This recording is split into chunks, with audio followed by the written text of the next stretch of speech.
Every one of you listening to my voice. Don't be afraid. No. Be afraid. What was that? I have never seen anything like this before. What unearthly horror did that girl gaze upon? Those people were killed by something. You maniac! Get on the phone, call for help! This is tonight's second feature. I am your host, James Hewitt, and I am joined by my co-host. Me? Is it? Yeah. It's my turn? Yeah, it's your turn. Rhys. This is a movie podcast where we dive into the madness of B movies. Each week I surprise Rhys with a film, and from there we go on a deep dive into the making and talk about our thoughts and opinions. I watched some good ones though. What did you watch? I can't tell you everything I've been watching, but... Well, you told me last time, so... Well, I can't do it this time. Well, no, I was... One of the episodes coming up was going to be The Cat People. But which one? The original? Yeah, the original. The I love that 1942 movie. film. I love Cat People. Yeah, it's great. I thought I was gonna hate. Well, not. I didn't think I was gonna enjoy it as much as I It's great. did. It's awesome. Yeah, Another great feminist horror. Yeah. I love the themes in it about like the taboo nature of, like, the 40s. And then there was the remake too. Yeah, haven't seen the remake. I haven't seen the remake. I think that's Paul Schrader. Is it? Yeah, that fucking freak. Is he even a feminist? No, I think he's the opposite of a feminist. And weirdly enough, they're probably the people that make the greatest feminist literature. Oh yeah. On that note, what have you been watching lately? I was house sitting, and my thing when house sitting is that I tape myself to a couch and I watch every movie I can. What did I watch? I watched so much that I forget what I watched. Pulling out the letterbox.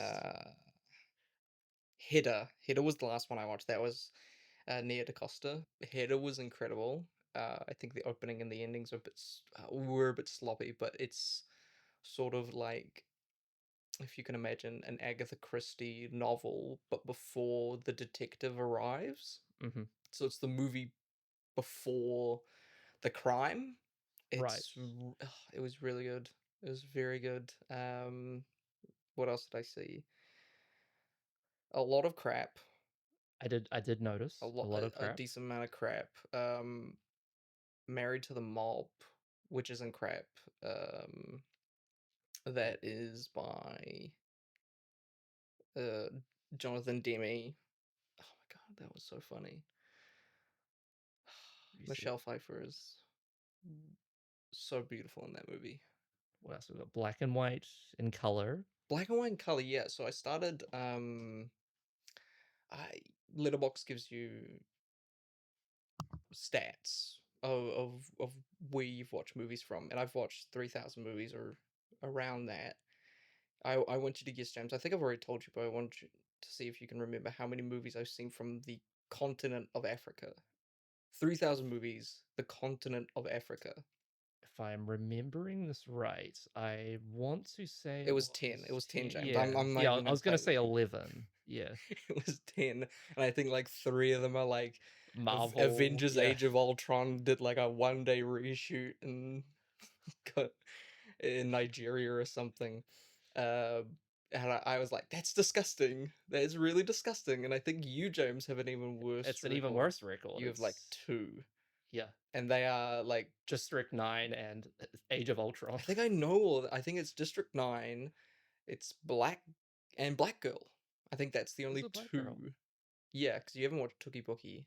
No. Well, I have failed to take part in your April challenge. Yeah. So I decided to do an April challenge because there's no challenges for African cinema. I think it's just like no one watches African cinema. It's just the craziest thing to think about. 3,000 movies.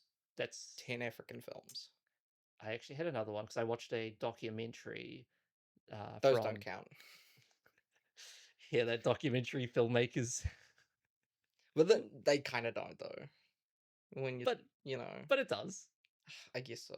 They're still making art. They're still but creating a 78 a lot of those are funded from abroad. and directed or like half directed by white people coming over to Africa to record, wars and tragedies.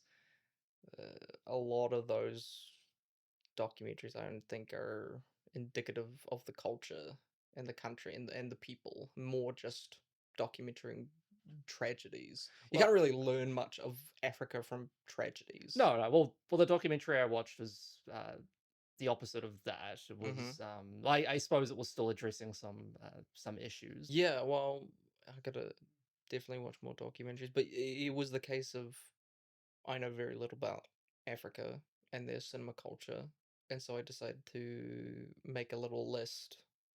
10. So I'm going to double my amount of films watched from the continent of Africa. Well, this is good. Next year And- you can go back. Yeah, and to kick it off, James, I watched a film about French people in Africa. The most African topic. So you can't for the French. you can't even keep it to the. Well, it's not like I intended for that. I knew nothing of the film. So Black and White in Color is a really interesting film. It's about a French town in, I forget where in Africa, but it's a French territory, and they get a stack of papers delivered to them that are, books and newspapers from France, and they're like, oh, cool, cool, cool. And they read and they're like, oh my god, there's a war going on against the Germans, backdated like 2 months ago. So they have this newspaper from 2 months ago saying that war is declared, and they're like, well, there's a German town, a German territory, like next town over, we should go to war with them.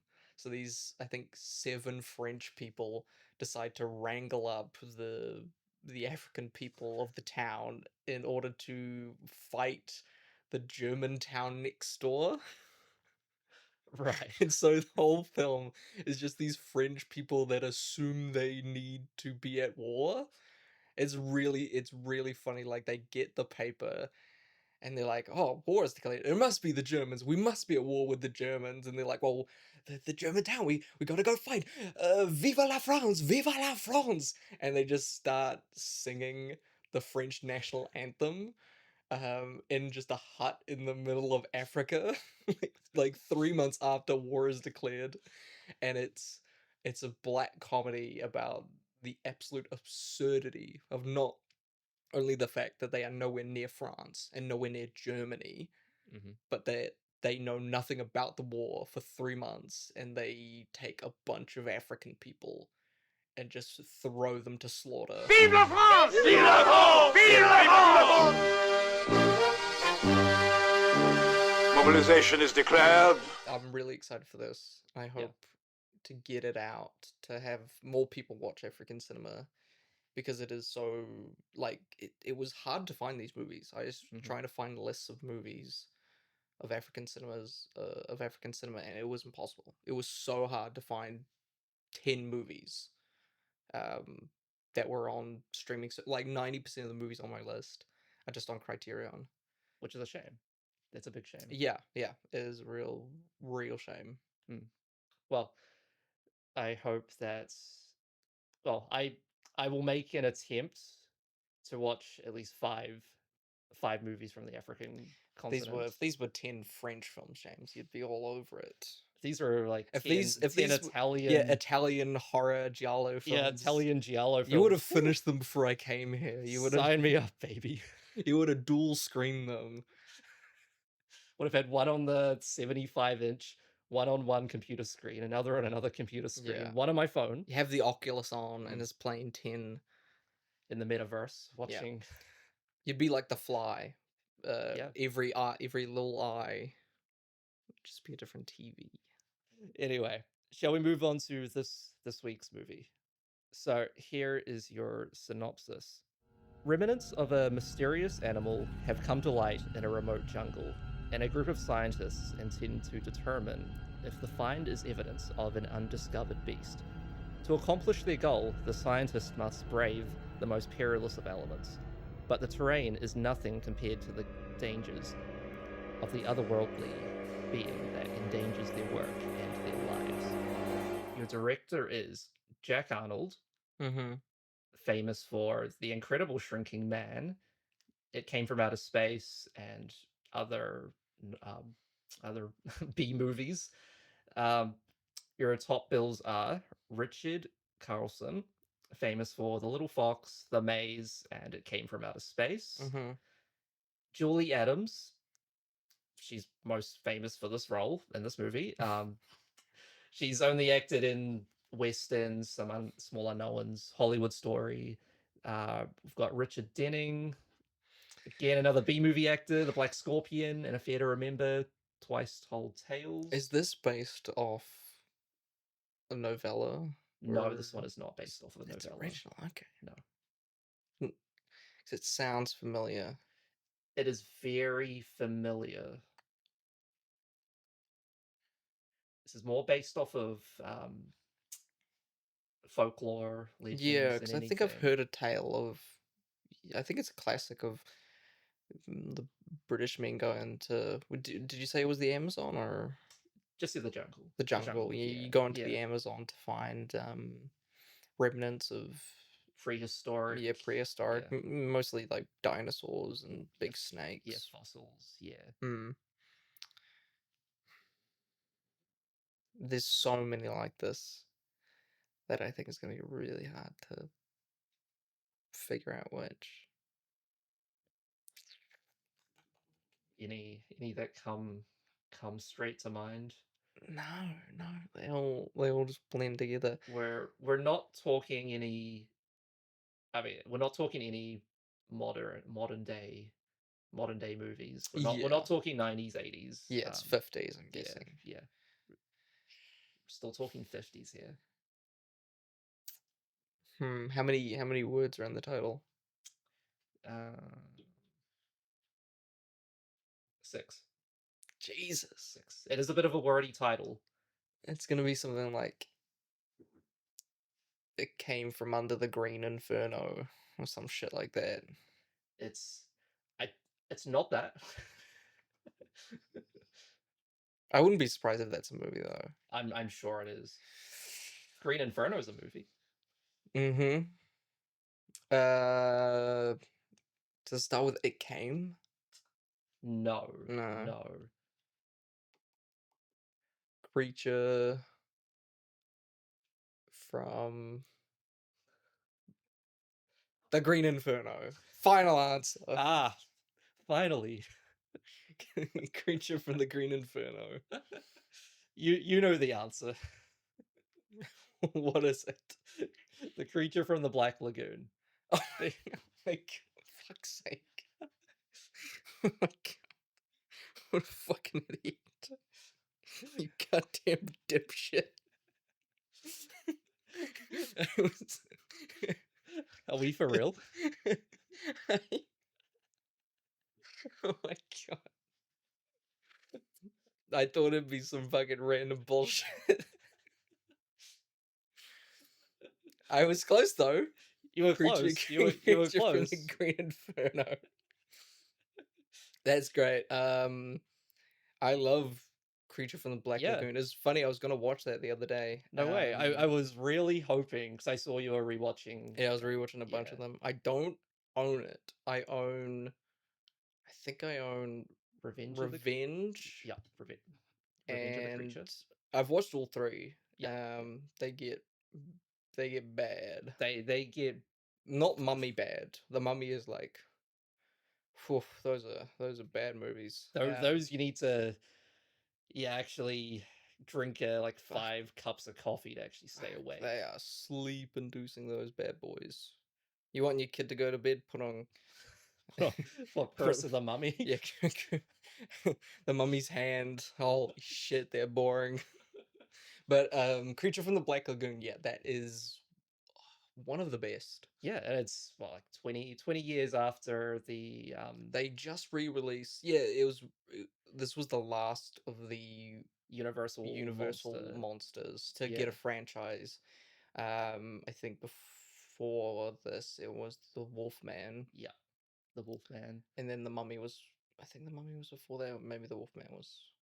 This is the real dying days. I think they only really had some of the Mummy sequels after this, and then like the Abbott and Costello ones. Yeah, at this point they're desperate for something, And and it's incredible. It's it's a beautiful incredible. Yeah, film. uh, its origins are pretty fascinating too, which we'll get into. But Yeah. directed by Jack Arnold, written by Harry Essex and Harry A. Ross. And funny enough, Harry A. Ross, his son, was set to direct a reboot later on down the track. Never happened, but that's Yeah, and that I would have think been this cool. is the only Universal series that is fully original. Dracula and Frankenstein are, of course, based off the books. Yeah, Mummy is much more original, but that is based off the the curses that were coming around that time. And then the Wolfman is legend, but this one is probably the closest to purely original.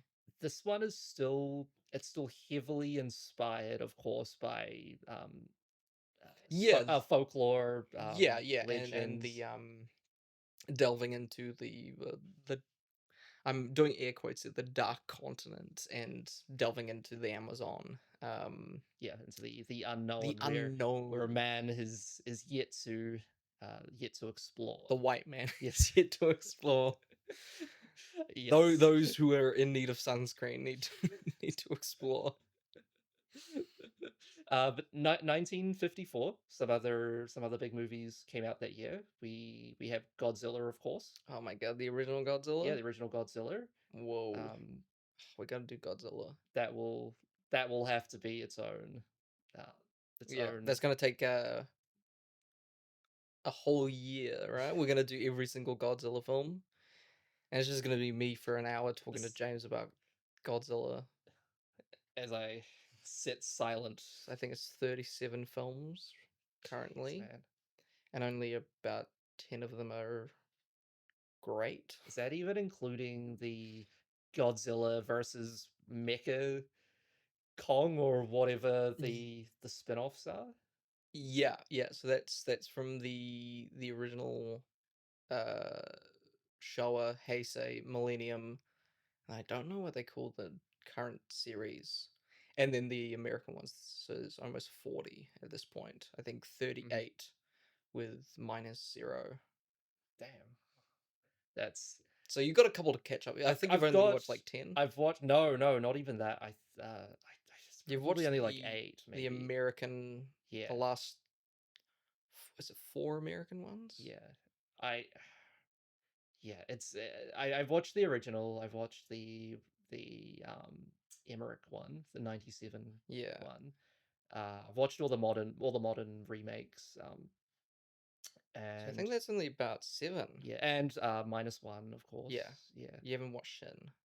No, haven't watched God, Shin. No. What a picture. No. That's a hell of a series to get through though. Because I'm sure there's also some boring, oh boy, some dragging the worst scenes. thing about the Godzilla series is that it starts off being like 75 minutes a movie, and then once you get like 10 movies in, they add like probably 2 minutes on every movie. Oof. Until you get to like the Millennium series, which is like 2.5 hours a movie. God. And it is the same content. It is the same shit. How different can we get here? Fuck, they are. Some of those movies are so boring. We get it. He's back. Godzilla is back. Oh, James, you can't talk shit until you've watched all of them. Only real fans of Godzilla can talk shit about our boy in latex. Put a bit of a comparison here. So, Creature from the Black Lagoon, budget is $650,000, 1954, which is equivalent to 7.9 million today. Back then, it brought in about 1.3 million during its initial run. Godzilla's budget was 900,000 USD, so very, very comparable. Released and shot in 3D, one of the original run of movies distributed in 3D at the time. Your your favorite 3D, James. You love 3D, don't you? I love the gimmick. Even though you don't have functioning eyes.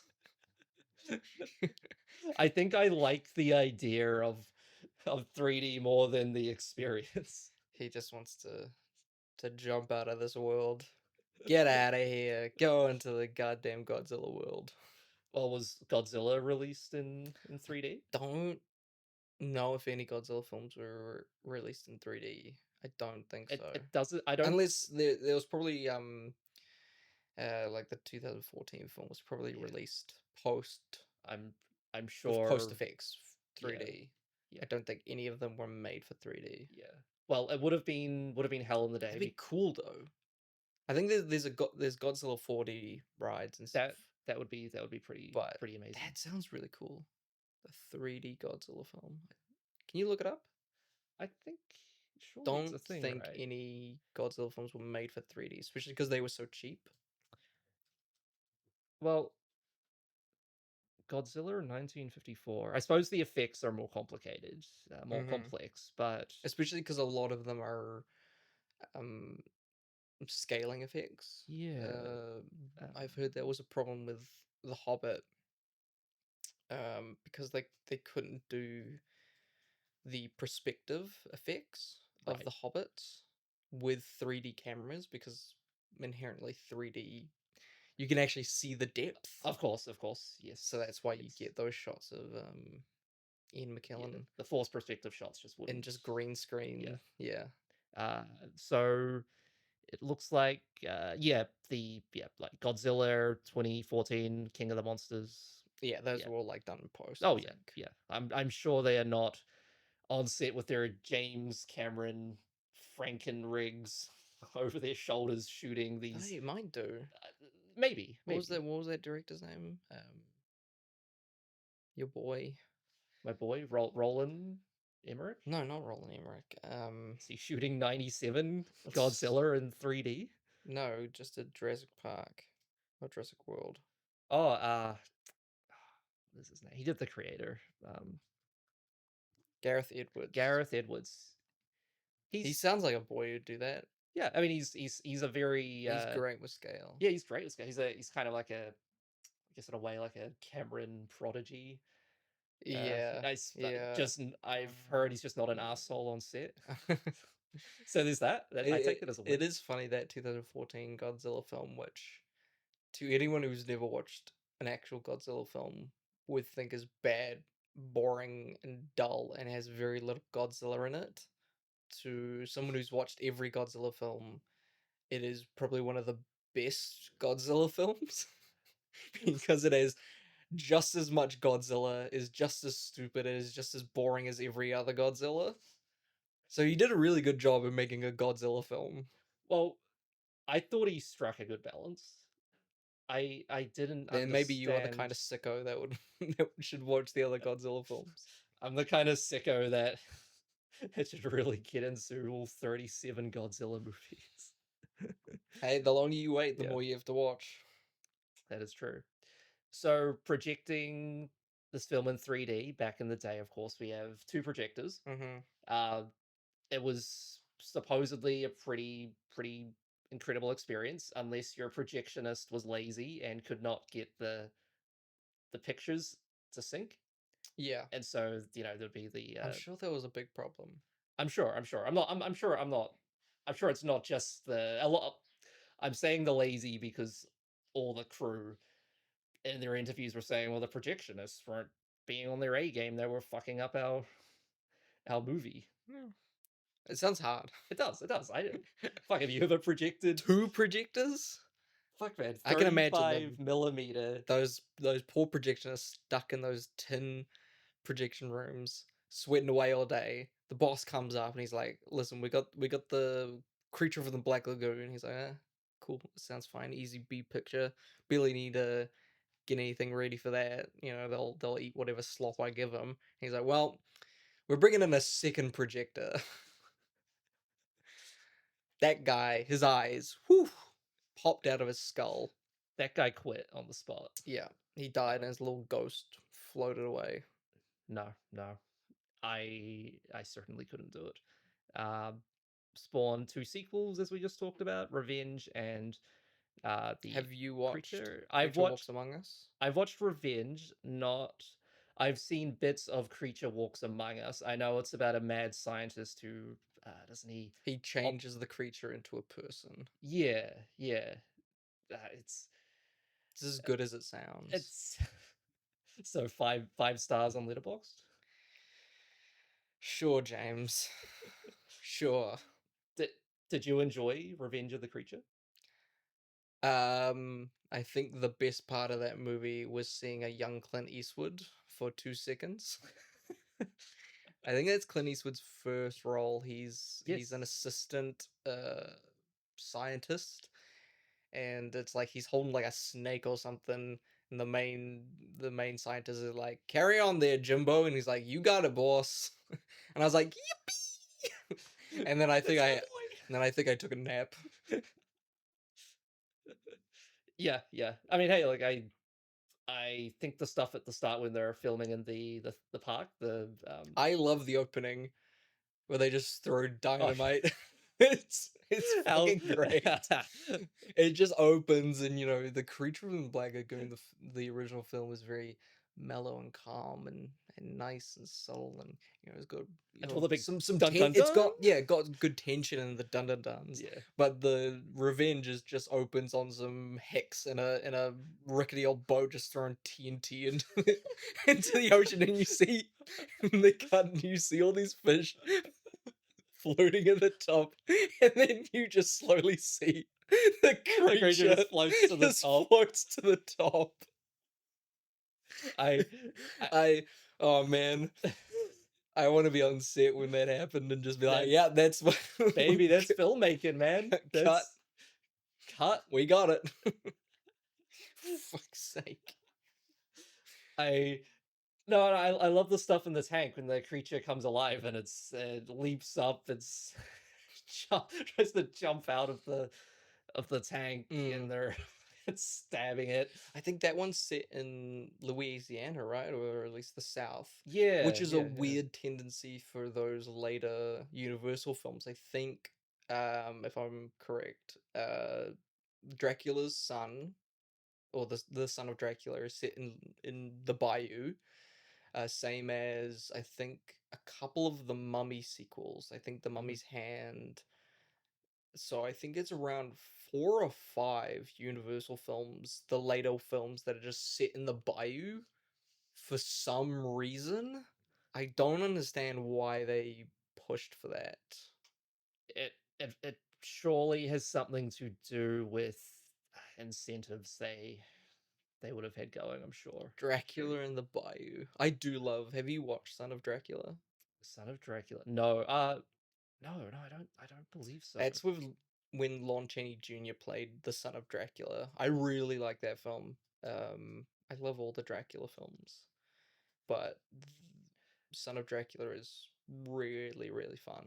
No, I have not seen Son of Dracula. Well, I haven't seen a lot of the Universal sequels. It's just so funny because Lon Chaney Jr. played like all of the monsters at the end, but like the idea of this famously drunkard man who was plastered in like layers of latex, who was a big dude.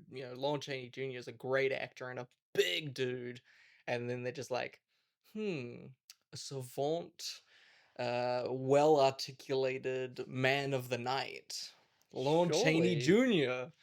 And he is so funny in that because he does not fit like Dracula at all.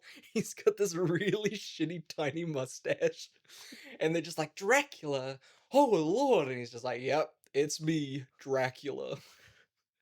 What year was Son of Dracula? That was 43. The 43. Was that before or after Wolfman? I think that was after Wolfman. Yeah, I love Wolfman. Lon Chaney Jr. I think he's the best. Yeah, I've only ever seen him in two films. Sorry, two films. Yeah, he plays the Mummy in all the sequels, and then I think he plays Frankenstein in one of the last couple ones. He plays Frankenstein. Oh, he's in Abbott and Costello meet Frankenstein. Well, he plays the Wolfman in that. Yeah, yeah. Damn, it's crazy. Damn. Where are we? So that's before we get onto the Actually feature. watching it, yeah. Let's talk a bit about its influence and the long chain of sequels and reboots, remakes this would have spawned, right? Mm-hmm. Let's talk a little bit about that. So, 1992, John Carpenter, he was set to direct a remake for Universal. Oh man, that sounds great. That would have been great. Never got greenlit. Oh, imagine it, James. We could have had a double feature with Memoirs of an Invisible Man and John Carpenter's Creature from the Black Lagoon. And then Vampires. We could have watched Vampires too. Would have been an incredible triple feature. Do you know that Vampires has a sequel? Does it? Yeah, I think it stars John Bon Jovi. Oh my god. Just found this is, out. is he the vampire? I don't... Oh, Vampires, what a film. What a picture. 1995, Peter Jackson. He's set to direct. What? Peter Jackson yeah. likes this movie? Well, you're pulling my leg. He's Next thing you'll say is that he likes King Kong. Well, he dumped this project to work on King Kong. Fuck, man! Imagine a 3.5 hour Creature in the Black Lagoon. Oh my god! well, kill me now. Judging by his, he would have made that so not racist. No. It'd be the least problematic film ever made. I came home last night and my sister was watching the 2005 King Kong. Fuck, that movie's so racist. I walk in on the scene where he just makes them urukai. Yeah, they're all. Oof, it's bad. That's rough. That's rough, sharp. Man. I remember you argued for that. I was like, James, I watched that for the first time the other day. Boy, that was racist. And you're like, what? To be fair, you like last time you watched it was when you're like 14 or something. I was like 8 years old or something like that. It is like much more racist than the original King Kong, which is so weird. It's incredible to me that even in 2005, they don't see an issue with this. It's bad. Because at least like the original King Kong, it's like they're not really it's a terrible stereotype, but it is just like they're just like they're doing voodoo magic or whatever. It's a bit of an unoffensive in comparison to that time. Oh yeah, like putting it into 1933. Of course, what do you expect? Yeah, I'm not saying it's okay. It's not good. It's not okay. Like, oh my god! Like, if you were to give me those prints, I'm cutting around that as much as possible. But god, yeah, it's pretty rough. It's pretty rough. 96, John Landis was set to direct his own. Oh my god! Thank God, we're just got a string of successes on this one. Oh yeah. They kind of give up then after the Mummy success. Why would John Landis do it? I guess after fucking cunt. Wolf and American Werewolf in London. It makes sense, right? I could see from the studio's perspective why that. When was the Twilight Zone? 82, I want to say. So was that before they started? Yeah. Oh no, I could be wrong. Anyway, I don't want to talk more about John Landis. No, let's not give him any more of a spotlight. Gary Ross, as I said earlier, directed Pleasantville, Hunger Games. He was set to make his own adaptation. Never happened. That was 2001. Okay. 2002, Guillermo del Toro was set to direct his own. What? Guillermo del Toro likes the Creature from the Black Lagoon? You're pulling my leg, James. Get the fuck out of here. This may shock you. You shut the fuck up, you fucking liar. You goddamn liar. Don't you put words in my boy's mouth. This may shock you. The Shape of Water 2016 is a direct adaptation of The Creature from the Black Lagoon. That's it. I think we're done. I think we're done here. You're a fucking fraud. You're a goddamn fraud. Anyway, he had to drop He's out. just chat GPTing all these prompts. We got Chat GPT up right now. What was Del Toro doing in 2005? But no, he dropped out to work on, I don't know, whatever the fuck he was working on. That would have been like Hellboy, right? Yeah, I thought that was like, yeah. Which is funny because they have Abe Firmian. I think the character's name's Abe Firmian, who's of course. who is the Yeah. creature from the Black Lagoon. He's just the Gill-Man. Yeah, he's just Gill-Man. Yeah. Finally, 2005, we got some real traction going here. We got Brett Eisner, he was going to direct it, but then of course we had the strikes, 2007 to 2008, the writers' strikes. So that fell apart, and that was pretty close. We had designs sketched up. We were almost there. So they gave up. 2012, when Universal were looking to do it again, they decided to hire Suspiria writer David. The remake. Yeah, the remake, 2018 remake. Dave Cubbinger. I'm not sure how to say his name. It would have been an interesting film. Yeah, that would have been interesting. He was gonna write it. I don't know who was gonna direct it, and he was gonna name it to the Black Lagoon. So he was gonna cut it down. That's the big thing with Creature from the Black Lagoon, is that the name of the creature gets changed a lot. I think right now we've pretty solidly landed on Gill-Man. That's what it's widely, which I think called. Came from Monster Squad. Right. I think that's where it was popularized, but I don't think that's how the general public would know him. If you said, what's the Gill-Man? They'd be like, I don't know, like a Scooby-Doo monster. But if you said the creature from the Black Lagoon, they'd be like, yeah, well, I know the creature. Your mum would know who you're most likely to. I think until I was in my late teens, I call him the creature from the Black Lagoon. Right. I think that's what most people called him. Right. I think, yeah. Which is just too wordy. It's a great it's a great title. It's just so wordy. It's so wordy. No. But of course that fell apart. So during their reboot of the Dark Universe, we can move on from that pretty quick, because who was supposed to be the Gill-Man? I don't know. Did they However, no, they were set to cast Scarlett Johansson and Chris Evans. That was the. Oh, is Chris Evans going to be the Gill-Man? I don't think so. Probably not. He was going to play one of the scientists, Mark, or one of those that makes straight.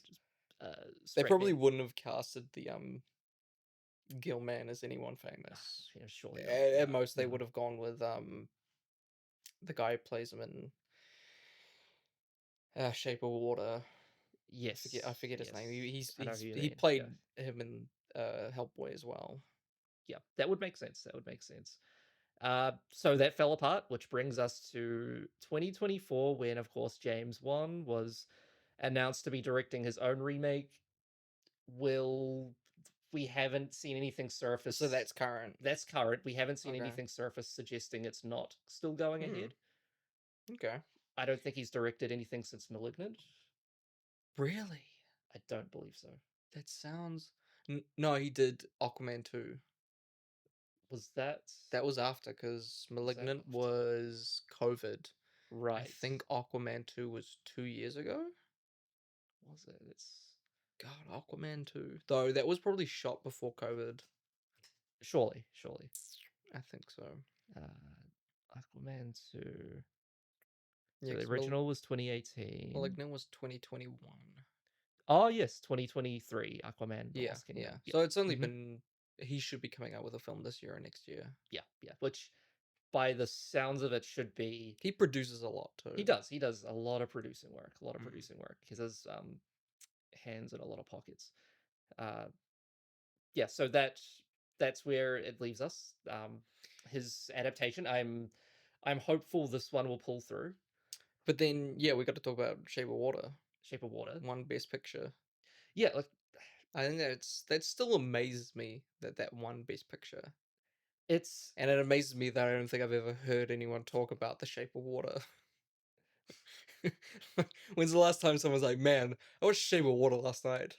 It doesn't shock me, because the movie is played more as like it's still Del Toro, it's still a big creature feature. Well, not big, but it's still it's played more as a character drama. Yeah. Than more of a creature feature. So I understand why. I think most people know it as the fish fuck movie. Yeah. It's the fish fuck movie. It's that era of Oscar films that is just the wilderness. Yeah. You know, it's between leading up to Parasite, which really changed everything. From that until I don't know the mid 2010s, that's just like the ghost town of Best Picture wins. That's like the Green Books and the did Nomadland win? Yes, Nomadland. Like no one Coda. Coda. No one talks about those movies. No one remembers those movies all the way until like Everything Everywhere and Parasite. People know those movies, talk about, you know, Oppenheimer and One Battle, but when's the last time you heard someone talk about Coda, never, man. Nomadland, Green Book? Fuck, that's some dreadful. Those are some a list of dreadfully mediocre films. Shape of Water's a delightful outlier. I haven't watched it, but again, like you would like it. You would like it. I don't like Guillermo. I've really tried to like Guillermo, but his movies are so dreadfully dull. To be fair, I keep saying this every time I say that I don't like Guillermo.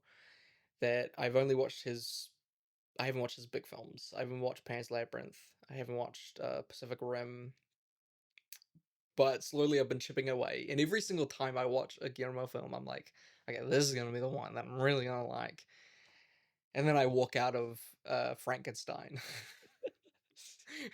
And I roll across the floor because my feet are asleep. My spine is asleep.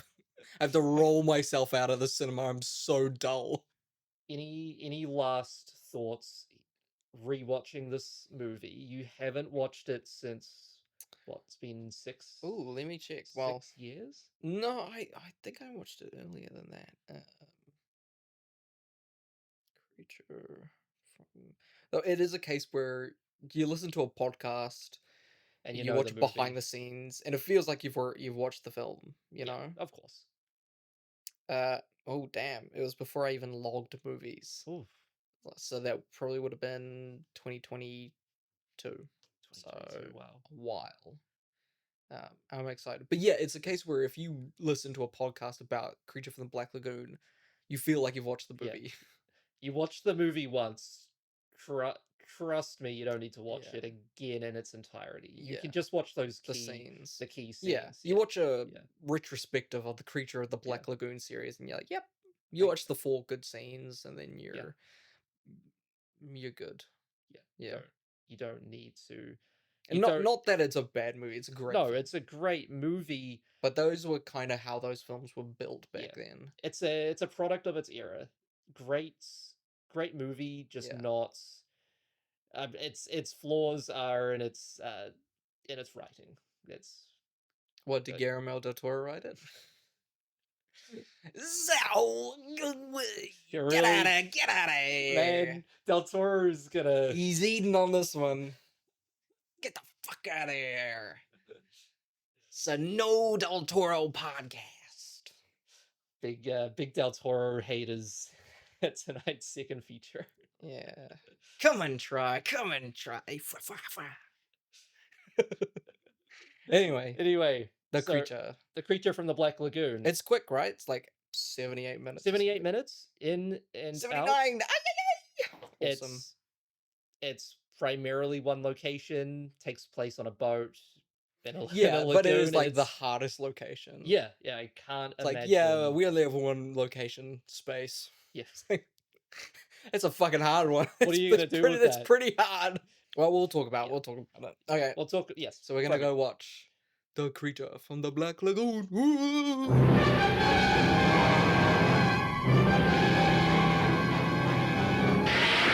Science couldn't explain it, but there it was, alive in the deep, deep waters of the Amazon. A throwback to a creature that had existed 100 million years ago, immensely strong and destructive. A woman's beauty, the bait that brought it out of its lair. See underwater thrills never photographed before. See titanic underwater battles never dreamed of before in this most terrifying of the science fiction adventures. Creatures on the Black Lagoon. Please be warned, spoilers are ahead. When a team of experts venture into the Amazonian forest to research fossils, they find themselves at Black Lagoon. Upon entering the water body, they capture the attention of an unknown beast. We are back on tonight's second feature after watching Creature from the Black Lagoon 1954. This would be your second time rewatching the movie.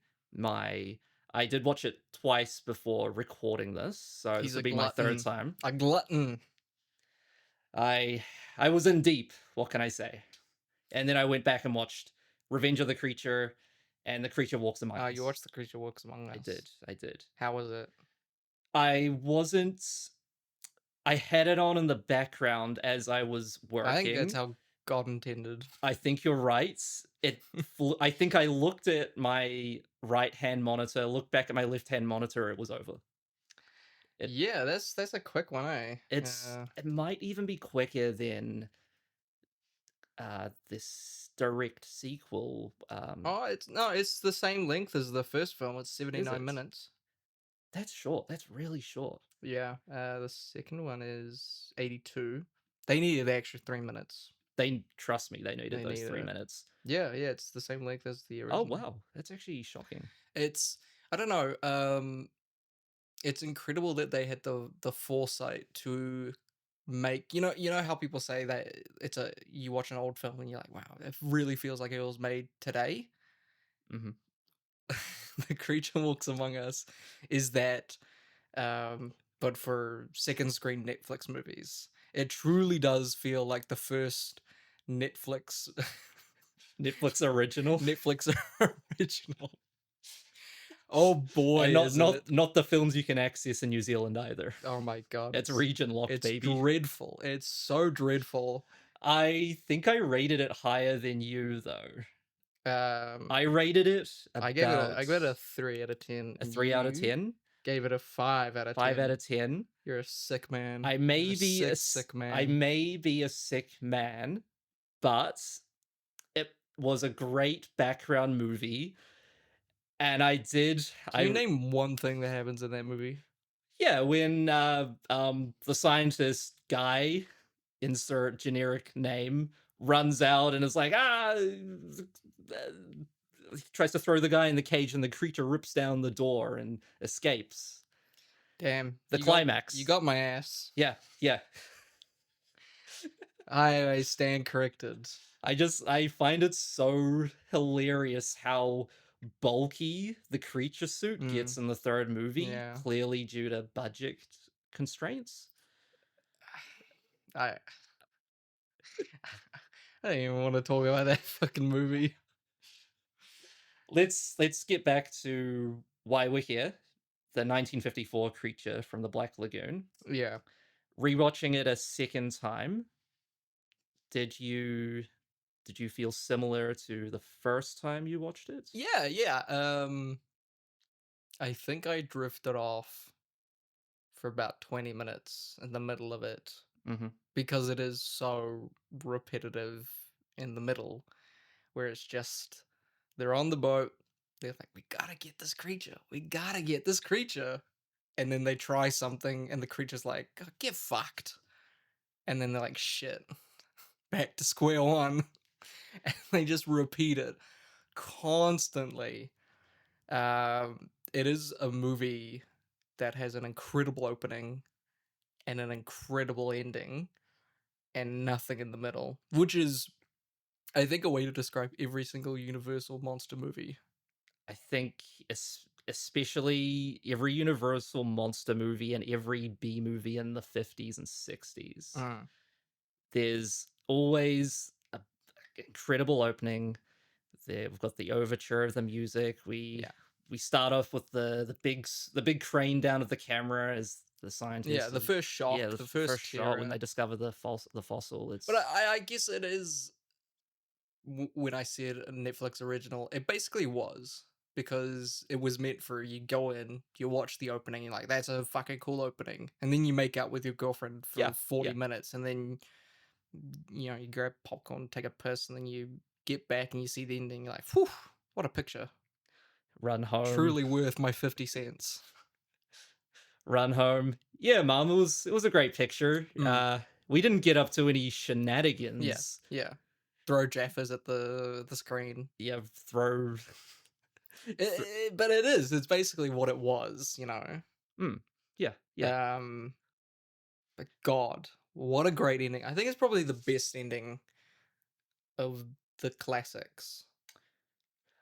I think I was more hot. I wasn't super hot on the ending, to be honest. I love the opening. It's great. For me, the ending isn't perfect.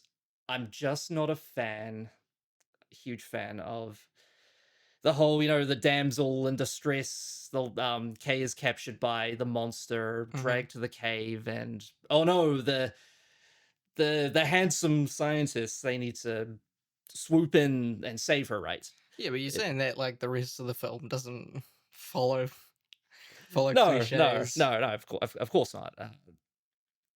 It's a very similar cliche to how a lot of those films ended in the 50s, and it's but compare it to the other endings like Dracula. God, who the fuck was writing that Dracula ending? Because it is boring as shit. Like the whole film's great, and then the ending is just they stab Dracula in the background.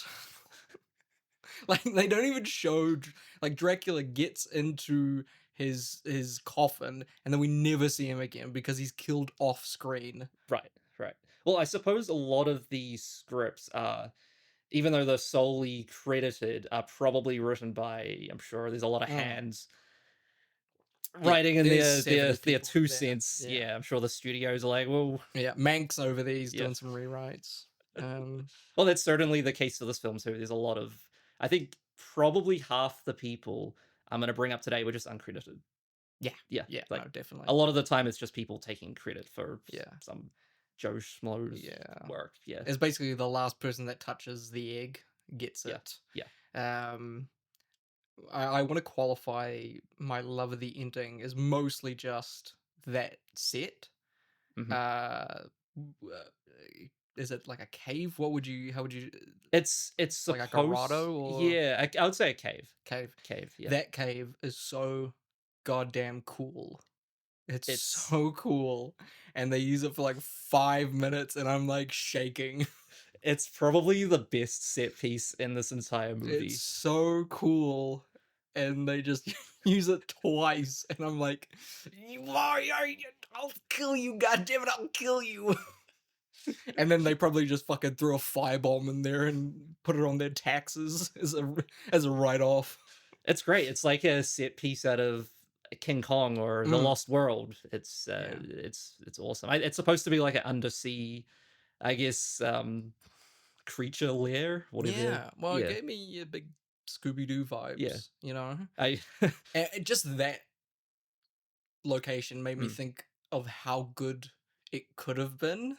Right. You know? If you actually, like, had more than 2 sets. Well, a lot of this film, I'm pretty sure they are just tearing down set pieces from films they had going on in the background. They're like, well, we have a cave from Fritz Lang shooting it down on stage. Yeah, probably. Well, we can use it for creature. That doesn't matter. Yeah.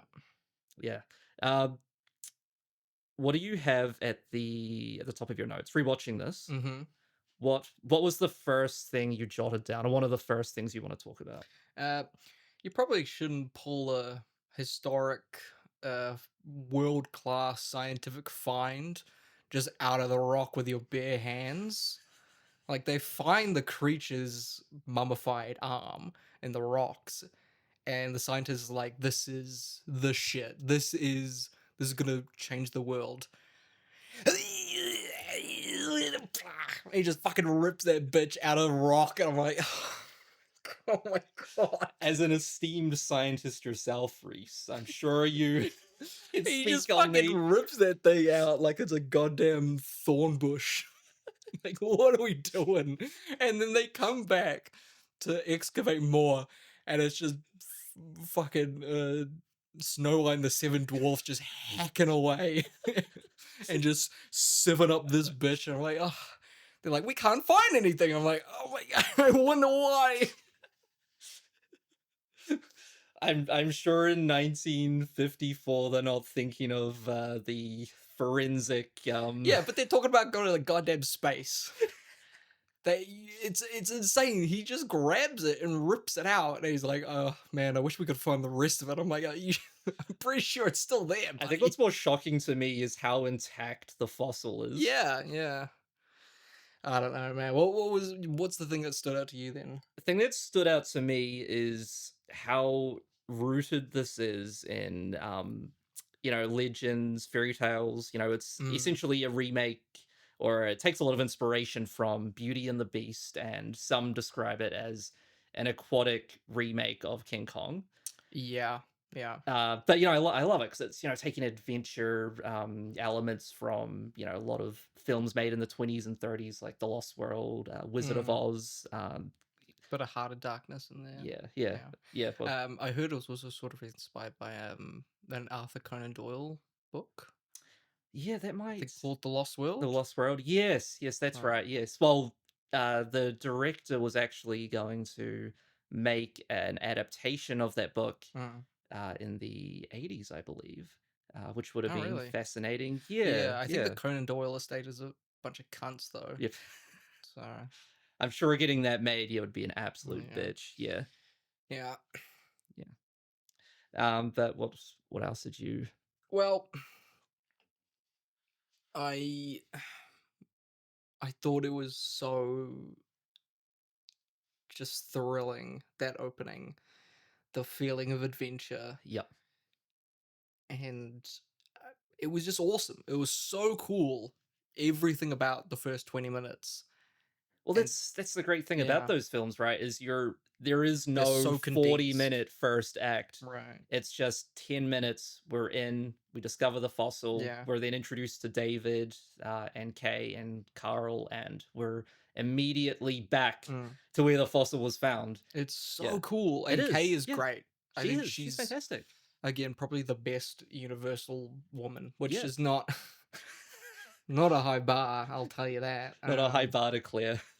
I feel like the female lead in The Mummy has a bit of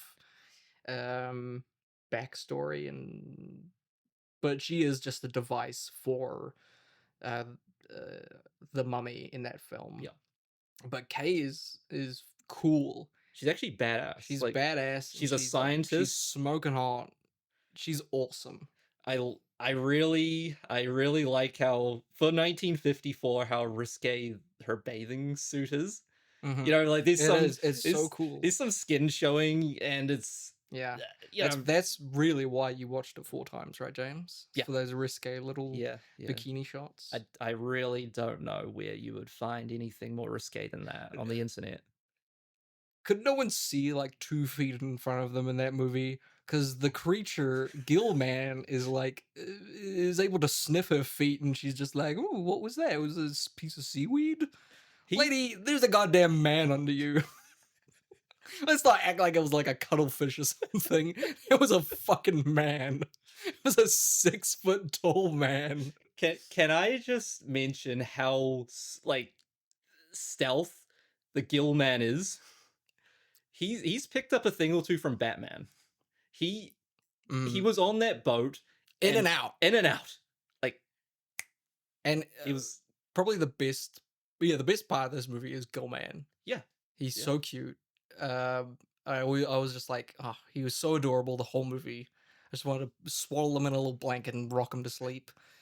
His little breathing thing that he does, where he just opens his mouth like a fish, like oh. What a man. Truly a man. Did you like the scene when she's swimming? It's very iconic. She's we're underneath The her. tandem Yeah, the swim? tandem, and he I mean, yeah. swims up and he's doing his little underwater backflips. I'm sure you'll tell me, but I was really curious of how they shot that. Honestly, there is, and I like there is fuck all information behind any of the underwater photography. It's crazy because I just got into film photography, and if there's like a tiny cloud in the sky, you need to Yep. bump the stock up like a ton. Not only that, but they're shooting 3D. So Yeah, they've got two cameras. two cameras. You've got to load that sucker on land. You got to make sure there's no dust in there. You got to make sure it's watertight. And you're going down, well, like 60, 70 feet. And you better hope to God what you're capturing that day is actually going to turn out in your dailies. There appeared to have been a lot of problems technically with one of their underwater cameras. It was time consuming in reloading and getting anything ready. It flooded, I think, once, maybe twice. And they had panic time and fixing the cameras and getting them ready to go back in the water. I just don't understand it. It was lit so beautifully. It wasn't just lit,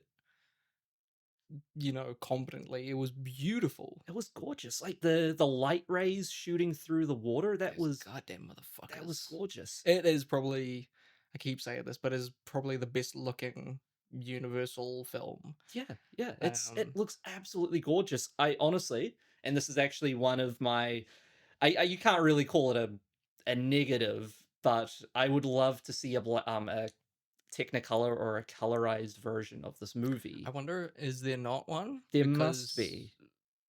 Well, Ted Turner, I think in the 90s, he went through and he colorized a ton of films. One real notable one is Kubrick's first film. Is it Fear and Desire? Yes, I think. Yeah. So did he colorize that? Yeah, so I think if you try to watch Fear and Desire nowadays, you're gonna find the colorized version. I watched the colorized version. That's interesting. I watched the black and white version. If you go watch it on, I think, Amazon Prime, it is the colorized version, and it looks hideous. It is disgusting, and it's not a good looking movie. That movie's not good looking. I think I turned the color off on the TV because I was like, I just couldn't. It's just horrible. Bro still had it on gaming mode. But yeah, Gill-Man. I mean, we see it's a shame, right, that we don't get to see the color of his skin, his gills and his scales in beautiful color, because it would have looked gorgeous. It would have, because all the promotional stuff and all the posters, it's amazing. Yeah. You see his vibrant green. I don't know why they made his lips red. Yeah, I've heard that that's not actually what it was intended to be, and not even what the actual. No, well, Gill-Man, we will get into this later because there is actually a huge scandal behind here, which I think everyone's heard of. Yeah, it's. I think seeing this movie 1954, right? We haven't had 37 Godzilla movies. We haven't had the Swamp Thing adaptation. the Wes Craven Swamp Thing.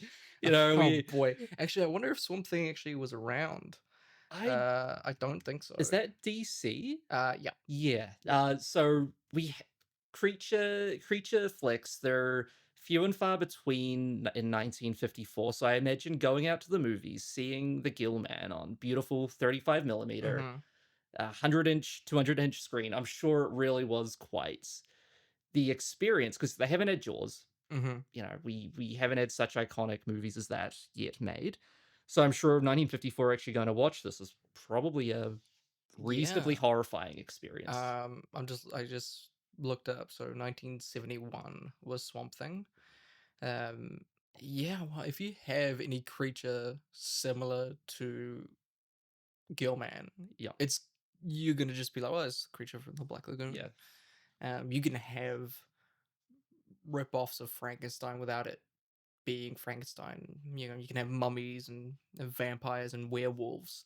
But if you see a humanoid fish man from the ocean, like I forget the the Lovecraft story where it's fish people. Sirens? No. No? I'm just looking it up now. On that note, though, talking about sirens, this actually will relate back to the Odyssey when we actually get into it. So, Shadow over Innsmouth. So that's the one where they have fish people.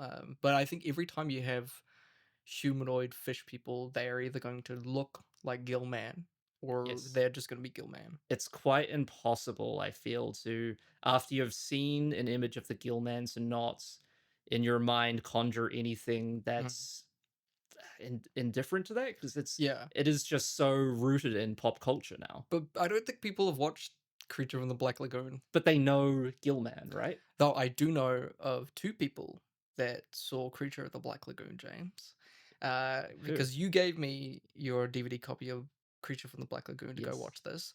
I brought it home, and my parents saw it, and my dad picked it up and showed it to my mum and said, "We watched this on our first date."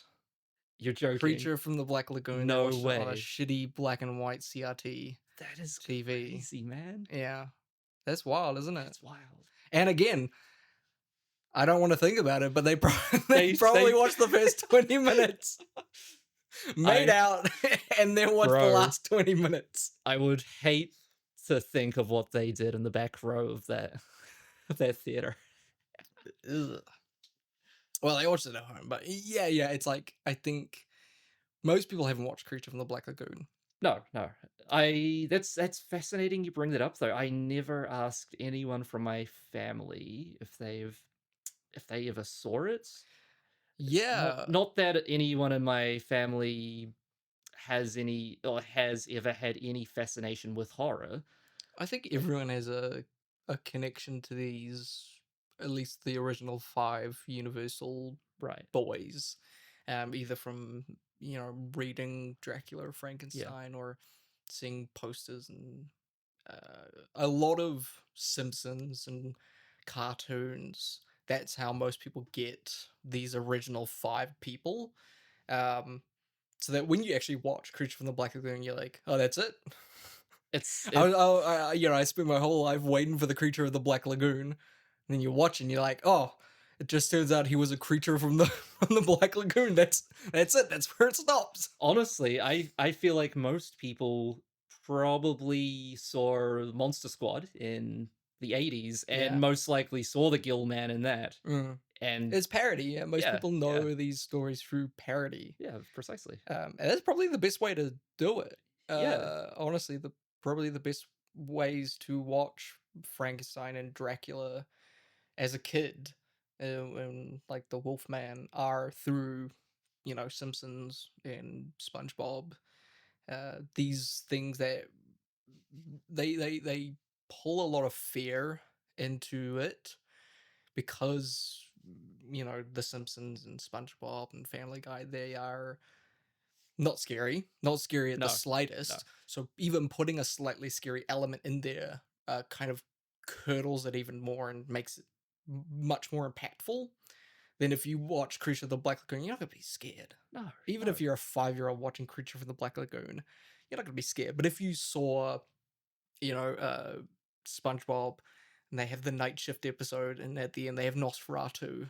Do you remember that? Yeah. I mean, that I remember that. I remember that. That was terrifying. You know what? That is probably the one episode that always comes back to me. And as a kid, I had no idea who Nosferatu was. It's terrifying. It's haunting. But then when you watch Nosferatu, you're like, yeah, this guy needs a bit of sunlight.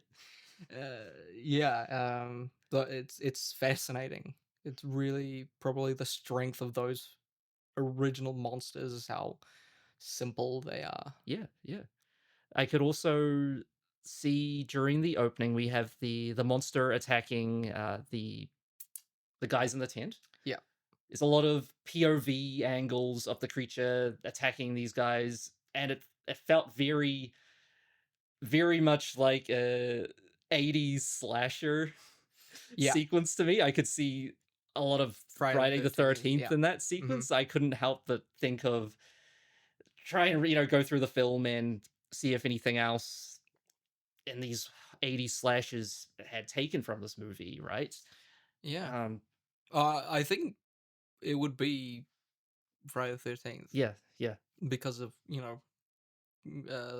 Crystal Lake being very close to the Black Lagoon. Yeah, Man, yeah. I went to swim in that Black Lagoon. Oh, man. That Black Lagoon looked great. It's crazy too. They actually filmed in a lagoon in Florida.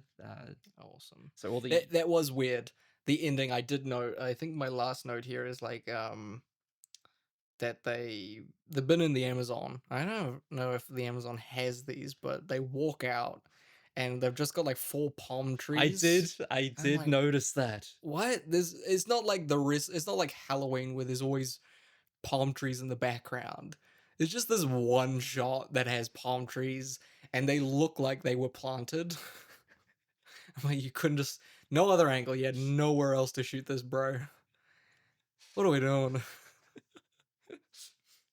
I did really like the climax scene where we're underwater and I believe it's David is chasing the creature, and is Mark in the water. I love the tension in that scene because we can't see the creature. We just see the bubbles and the motion of the water, and I love the tension there. He kills a lot of people in this movie. A fair amount, probably 3 attempts. He almost kills that the other scientist. So almost 4 people, which is pretty decent for one of these movies. I don't think Frankenstein killed 1 person. Yeah, I mean, we're not seeing any blood or anything outrageously gory. In fact, there's no gore in this movie. No. Which is quite fascinating for a... I don't think you noticed that, though. No, I never thought about it. Yeah. But it's quite interesting because he does kill so many people, but yet there is no blood in this movie. Yeah, well, we don't see the bodies of the indigenous people that were helping him. They say that it looks like a jaguar or something, but I don't think we see the bodies. No. It's pretty effective, that sort of stuff. I think it's more effective than just throwing a body with some ketchup on it. Yeah, I think it's very, I mean, especially in the first sequence where we see the indigenous gentleman get killed. The indigenous gentleman. The indigenous gentleman. Say it more condescendingly, James. Please, please. I'm sure Tomas would love it. The indigenous guys, when we see them get killed, though, I love the lighting in that movie, in that scene, because there's the lamp, it gets knocked off the bench, and that was a real fire. Like that was I'm sure crazy. As soon as they cut, that thing went up in blazes. Speaking of fire, the stunt scene when he's on fire, man. That is the most flammable fish I've ever seen. He went up like no one's business. Jesus, Gill-Man is the oiliest fish you've ever met. That's crazy though. Like, I would not, if I'm a stuntman, I am not trusting. I wouldn't trust to swim in that suit. Suit looked heavy, and he was swimming like he was fine. They added weights to that suit. So one day I came into the studio and he said, Ben, I solved your problems. I said, how's that? Underneath of my boots that I used to put on, they had attached 10-pound weights, flattened out.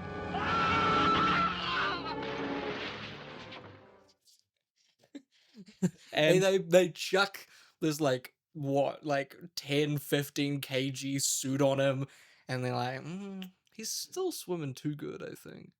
Let's chuck some dumbbells on his legs. Well, their intention was the creature still looked too lifelike in terms of its movement. So they thought, well, if we weigh this down, we can limit their movements and get a more alien-esque creature out of it. Yeah, I mean, it does work. I do like the gliding of the feet. Yeah. It looks very It's so effortless. It is. It was very beautiful. The lighting in that cave. I keep going back to the cave. That lighting in that cave, with all the reflections and the smoke. Oh my god, I love the smoke just sitting on the bottom. I could live in that cave. It compares to me like the forest set in The Wolfman. Yeah. It's not believable, but it looks so grand and stage-like. Yeah. And the atmosphere is just so haunting that I guess I forgive it for being like a stage prop because of how amazing it looks. It's incredible how it looks. It looks very. Oh my god! I could speak about it for an hour. Could speak on this thing all day. Let's. I did wonder why the film needed to be set in the Amazon. Like, why you is don't that? really need to, does it? I think I felt like it could be set in like Louisiana, like in Florida where they shot it. Right. I think in 1954, I feel like today you could possibly do that, but in 1954, I'm sure it's all about exploring the unknown. And in 1950, sure, I'm sure venturing into the Amazon is very not taboo, but it's big back then. Yeah. These British expeditions in the 50s were huge, right? We had expeditions to Antarctica, to the Himalayas. Yeah, that was all the rage. I think the big problem with this film, I think, can be fixed by moving it to a more a place that would have easier access to people, because I think that's the big problem, is that everyone's kind of boring and doesn't do anything without Gill-Man in this movie. Like, everything with Gill-Man's great. Everything without Gill-Man is just people talking about Gill-Man.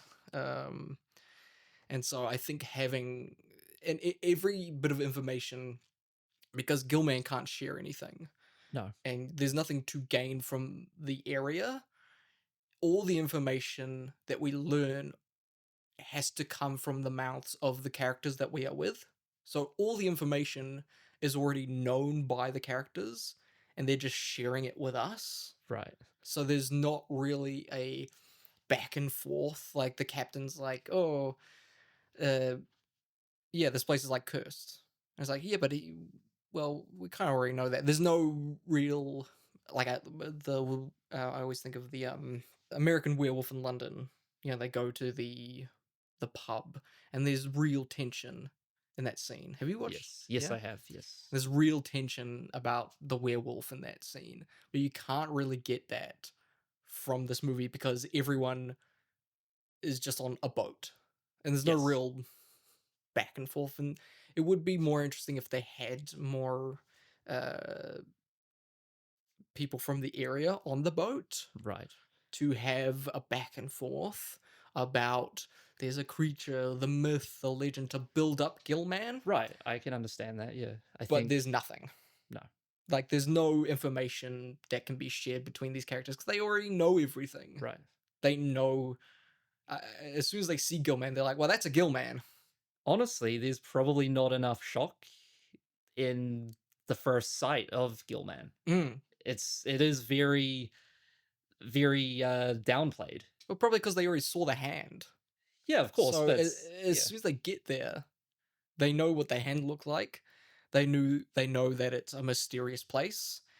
They know everything about what's happening. It's not like The Thing from Another World, where a lot of that movie is them figuring out what the thing is.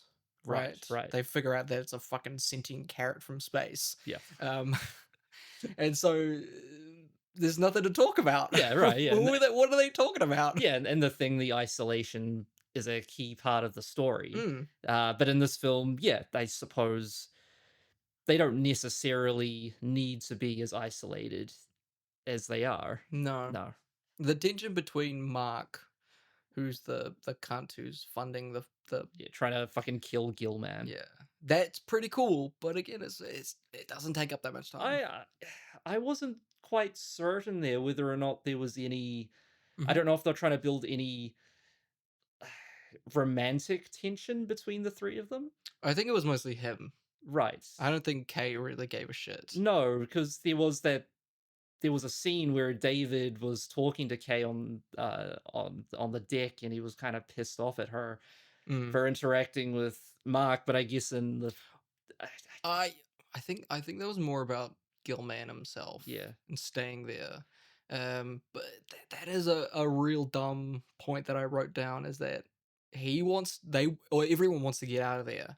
Yeah. Except for Mark. Yeah. Who's like, well, I want to be famous and bring back Gill-Man. This costs a lot of money. And then as soon as they get Gill-Man, they track him down the cave or whatever, and they, put the cage on him, and Mark's like, sweet, we got Gill-Man, we got everything we wanted, let's go. And they're like, Mark, we can't leave now. We gotta go document this cave. And they go document the cave, Gill-Man gets out, and they're like, Mark, we told you we should have left. And I'm like, what are you talking about? You were the ones who said that we should stay. It was so clearly like the writers had nothing. And that's what I mean, is that it's only like 4 named characters on that ship. Gill-Man can't talk. They learn nothing. It's not like they find a wrecked ship and they, find the logs of an old captain who tried to hunt Gill-Man or something. There's nothing. There is nothing here. No, in that middle part, there is nothing. It's the same scene after scene after scene. Yeah. You could cut this down to a 40-minute, tight 40 minutes. Oh my god, it'd be the greatest 40 minutes you'd ever Easily, see. the greatest 40 minutes. This could be the start of a double feature. Pair this up with, I don't know, something else. You could probably in the cut same down vein. The Mummy. Yeah. You could double bill both of those. Then again, you could probably cut down The Mummy to 20 minutes. That's a fucking. You could cut down all those monster I don't know, movies. I like the Wolfman. Yeah. We like Frankenstein, Dracula. Yeah, It's the Mummy. It's the later ones, the Mummy Yeah. and Creature, that really just get long in the tooth. Yeah, you're not wrong. Yeah. Shall we get into the making of this? Unless you have anything else you wanted to bring up. I think the branch that keeps them in the lagoon could have been bigger.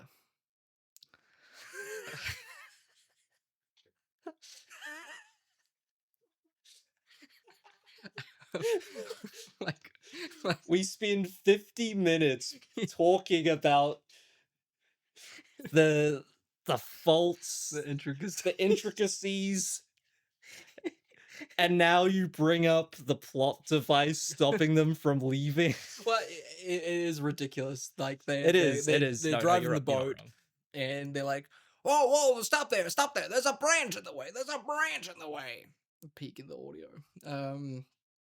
And the branch is like 2 twigs, and I'm like, I'm sure in a real boat that would stop it. And when they pull it up, it looks a bit bigger. It's movie magic. Movie magic. It is. Make it a bit bigger. Like, come on, man.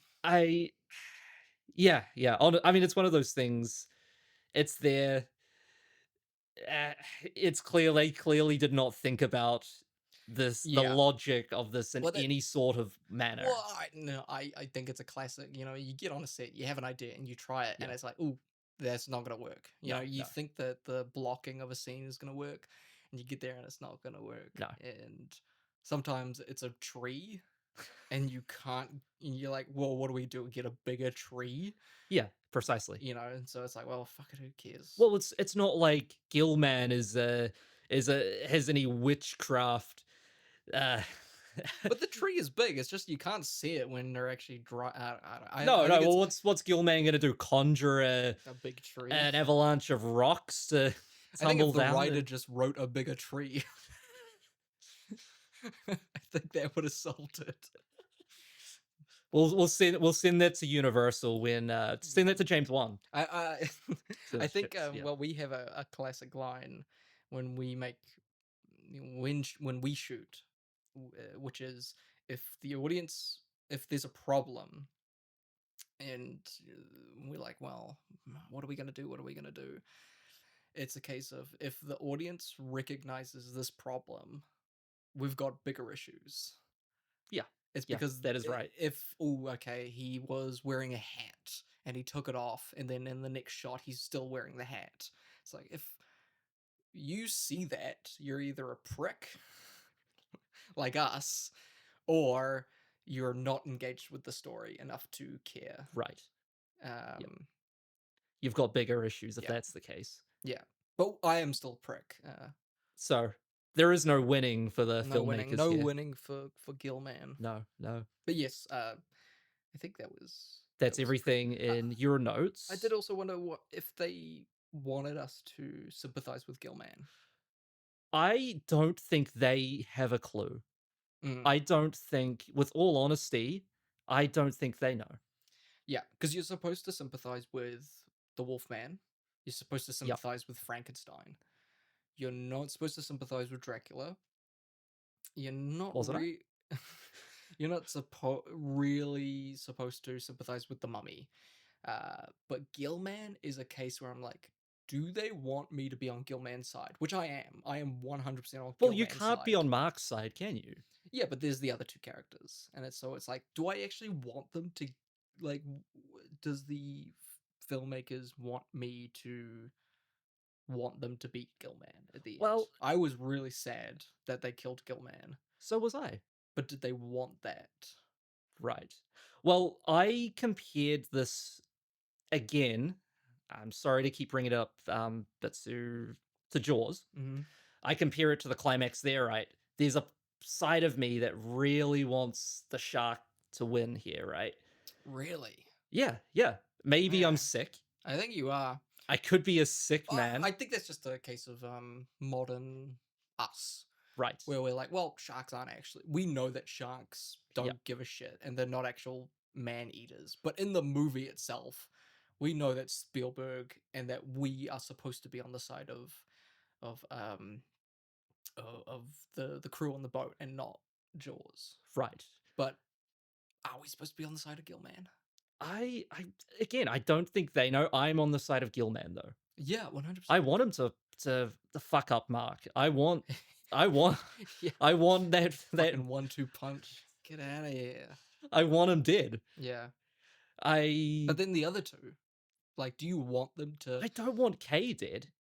No, but do you want Kay and it's not like you want to kill Kay anyway, but do you want them to go back to Florida with Gill-Man? No. No.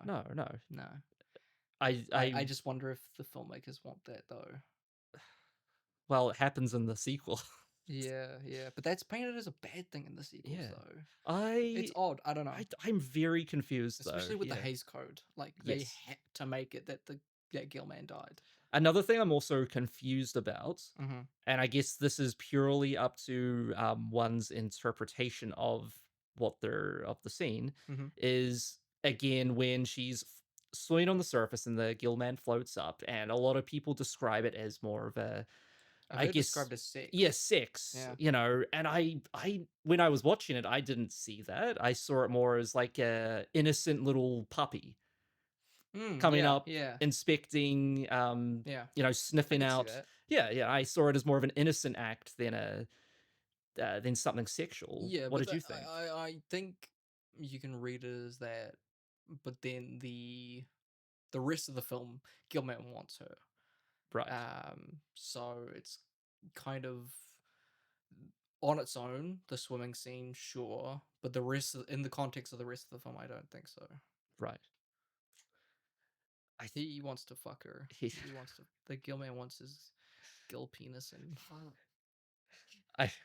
There's no gill woman, no gill woman with pink lips and a bow on her ear.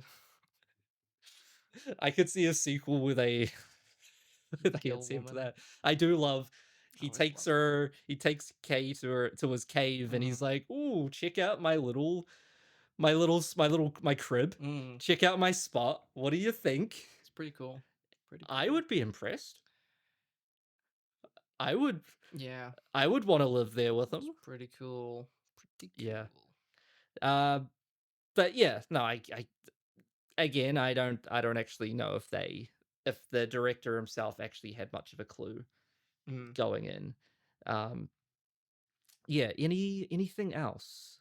I always like in these old movies where they have a punch up. And by punch up I mean singular punch. Where a fight is literally one man punches one man, the other man punches the other man, and then the winner is decided. Like, and then knocked out. Like, in this movie, I forget who the main character is. I think it's Mark who's knocked out, and Mark then is the dick. Yeah, but then 5 minutes, not even 5 minutes, a minute later, he jumps into the water and shoots a harpoon past David. Yeah. But it is just like a classic movie situation of a punch up is 2 punches. Yeah. And when the other person gets punched, they fall over dramatically, and then they have a pained face, and then they relax and go for a little nap. There's some power behind those punches. Yeah, well, it was the 50s. You know, they weren't into MMA back then. They were into one fucking knock to the jaw. One thing I do wish we saw less of at the start, though, was the creature. We see a lot of hands. The creature is a handsy man. There's too many shots of its hand reaching up, and then we get the dun dun dun. Yeah, it's a little too much for me. I love it. His little creepy hands. It's a little too melodramatic for my. The creature from the Black Lagoon. Is too melodramatic for you, James. Well, the hand too overplayed for you. The hand climbing up on the surface. I don't know. I just wanted less of that at the start. Yeah. It gets a bit tiring, especially the score. The score is very repetitive. It is like 4 chords. Yeah. That they're just jamming on that keyboard. Yeah. It's very repetitive. Very repetitive. Yeah. But you put it on again, it's like, well, how could I not love this? It is so iconic. It's a great background movie. It is great. It is great. Amazing background movie. I put it on when I was doing some research, and much like the sequels, it's just over. I was like, yeah, that it? Oh, that DVD that you gave me, James. Oh my god, that was such a cool DVD. Like, it is. You open it up, and the score's playing, and you get colorized photos of Gill-Man, and everything's all the selectable items are like boxed with like neon like pastel colors. It's so cute. It's everything's awesome. So well placed, and they have little clips, and it's just so great. It's what we're missing from modern DVD menus, and modern DVD menus are literally just the generic, like a still from the movie, yes. And then like it's lazy. Basic. It's really boring, but this lazy. was so cool. Probably honestly might be one of my favorite menus. It was so fun. It's a shame though, because if I had the box set which it came in, it would have come with a poster and some other collectibles. But it's great. It is honestly great, and on my 75-inch TV, it still looked fine. It looked really good. Yeah, to me. Yeah, I mean, I'm sure I'd hate to. Well, I'd love to see a 4K of it. Well, I can't remember. They re-released a bunch of them, the Universal Monster movies, and I don't think they re-released Creature from the Black Lagoon. I think they re-released Dracula, Frankenstein, Wolfman, The Mummy, Invisible Man, and Bride of Frankenstein, but they did not re-release Creature from the Black Lagoon. No, which is really sad. Like The Mummy. I wonder why that is though. The Mummy sucks. That movie stinks. I guess they expected a bigger audience for The Mummy than. Well, I didn't go, but the Creature, I would rather watch that. Invisible Man, we haven't actually talked about Invisible Man. Great film. Anyway, that's enough of that. Yeah, Invisible Man though, that was actually going to be today's episode. Oh my! Funny enough, that was going to be today's episode. But I was saving that one. Crazy to know who I am, aren't you? I was saving that one for when we get into our Universal Monsters. Yeah, that will be later down the track. Anything else? No, I think we should jump into. Yeah, I think some background knowledge. Yeah, some background knowledge. So, it's important to talk about the origins of not just this movie, but of course, monsters and legends throughout the ages, right? Damn, we're going all the way back. We are going all the way back. So,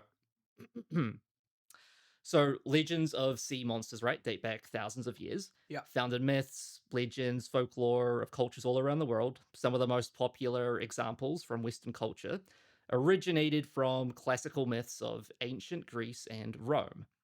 In Greek mythology, sirens were said to be some of the most dangerous of sea monsters. They lured sailors to their deaths by enchanting them through music and singing. The most famous literary appearance of these happens in Homer's Odyssey, as they attempted to draw Odysseus and his crew to their deaths on the way home from the Trojan War. We will be coming back to the Odyssey. Not today. Not today. A little spoiler for later on. We will be back. Yeah, well, do I just want to say it? Yeah. So, this right now is season 0. This is just us figuring out the schedule. But after next episode, we will start with a series of James's choice, of course. But in these episodes, I will have my own side mission, which, if this goes well, I would like to carry on. So, as we all know, Christopher Nolan will have his Odyssey film out in July. I think it's July. Yeah, July. Yeah. And the Odyssey is a big, big, big book. You're reading it though. Yes, I am. Well, audiobooks. How far through are you? I was halfway, but I don't read that much, and I'm dyslexic, so I have struggled reading, and even listening to audiobooks. And to start with the Odyssey is a fucking dumb decision. That's a mammoth. And not in the sense of long. Like, the Odyssey is not a long book. It is just really complex because it's written in Old Greek, and every word of that has been poured over by linguists and literature fans. And so I was halfway through. I've restarted with a podcast called the Odyssey Podcast, with a linguist who goes through every episode and really gets into the nuts and bolts of it. So I'm going through that. But I am going to delve deep into... How deep are we? Okay, so I am going to watch every adaptation of the Odyssey. Every episode of this podcast at the end will be my little side story detailing my adventure through my odyssey through the Odyssey, going through each adaptation. How deep am I going? I watched yesterday some clips of the Odyssey porno. That's how deep I'm going. I watched some clips, and it was just a porno, and I'm like, actually, no, I don't. It's not that deep. Not that deep. Not that deep. I think it was like 90% just porn. So I'm like, nah. As Homer intended. Because there are some porn films that are much more complex. Like, I think they did like some Pirates of the Caribbean ones that were really detailed for some reason. But no, it was just fucking shit. But it was on Letterboxd, so that's why I looked it up. But weirdly enough, the Odyssey is not a well detailed adapted film. A lot of them are just very minor adaptations, probably because of how big it is, how complicated it is, and how not really suited to a film, because it is a lot of the same. Right. It's very episodic, so a lot of these adaptations are very minor. It'll be fascinating to see what Nolan does with that. I don't know. I don't understand. Do you know the runtime of? No, I don't. But I assume it's going to be about 3 hours. Yeah. I don't understand how he's going to do it, because everyone's wanted to do either an Iliad or Odyssey adaptation, but just looking at all of them that I've got, a lot of them are just not that good. Probably the most famous adaptation is "Oh Brother, Where Art Thou," by the Coens. By the Coens, but that's like barely. Like, they have said that they haven't even read the Odyssey. I was going to note they haven't actually read the You've Odyssey. seen that film, right? It's barely. It's great. It's a great movie. That's how deep the Odyssey goes into culture, is that you don't even need to read it. You don't even realize you're taking it in. James, you have watched another Odyssey adaptation. Have I? What? SpongeBob the movie. Is Yeah. a pretty faithful adaptation of the Odyssey. Because the Odyssey is so episodic and so wide-spanning, all you really need is a couple references to be an Odyssey adaptation. Most often it is about a man trying to get home to his wife. Has cyclopses, gods, women trying to fuck the main character, sirens, and that's really it. Like, if you have a movie with those things, it's an Odyssey adaptation. Like, I was going to do Percy Jackson, the original adaptation, Of course, but it didn't have enough of it. It really just has the Lotus scene in Vegas, right? But there is a decent amount. Really, only a couple of them are anywhere famous. Most of them are like not well known. Right. And so that's going to be really fun. Well, how many will we be covering? Around 20. Around 20. And we'll have our own, at the end of this, we'll have our own special episode on the Odyssey. Nolan, we'll be breaking the mold slightly for that one. And yeah, so most, if this works, we'll try to continue this with my little side series, leading up to big ones. One that I want to do is for Resident Evil. For the new Resident Evil film made by Zach Kreger, I want to do my own side adventure. That will be a lot of fun. That will be. I actually really look forward to that one. Yeah, and it's good because James doesn't actually have to watch these movies. It is just going to be me talking to James about these movies, so he doesn't need to watch. I actually sit opposite, nod my head. Yeah. So yeah, that's right. Every episode I'll go through probably, I don't know, 5 to 10 minutes of just talking about one of words exiting your mouth. And yeah, that's right.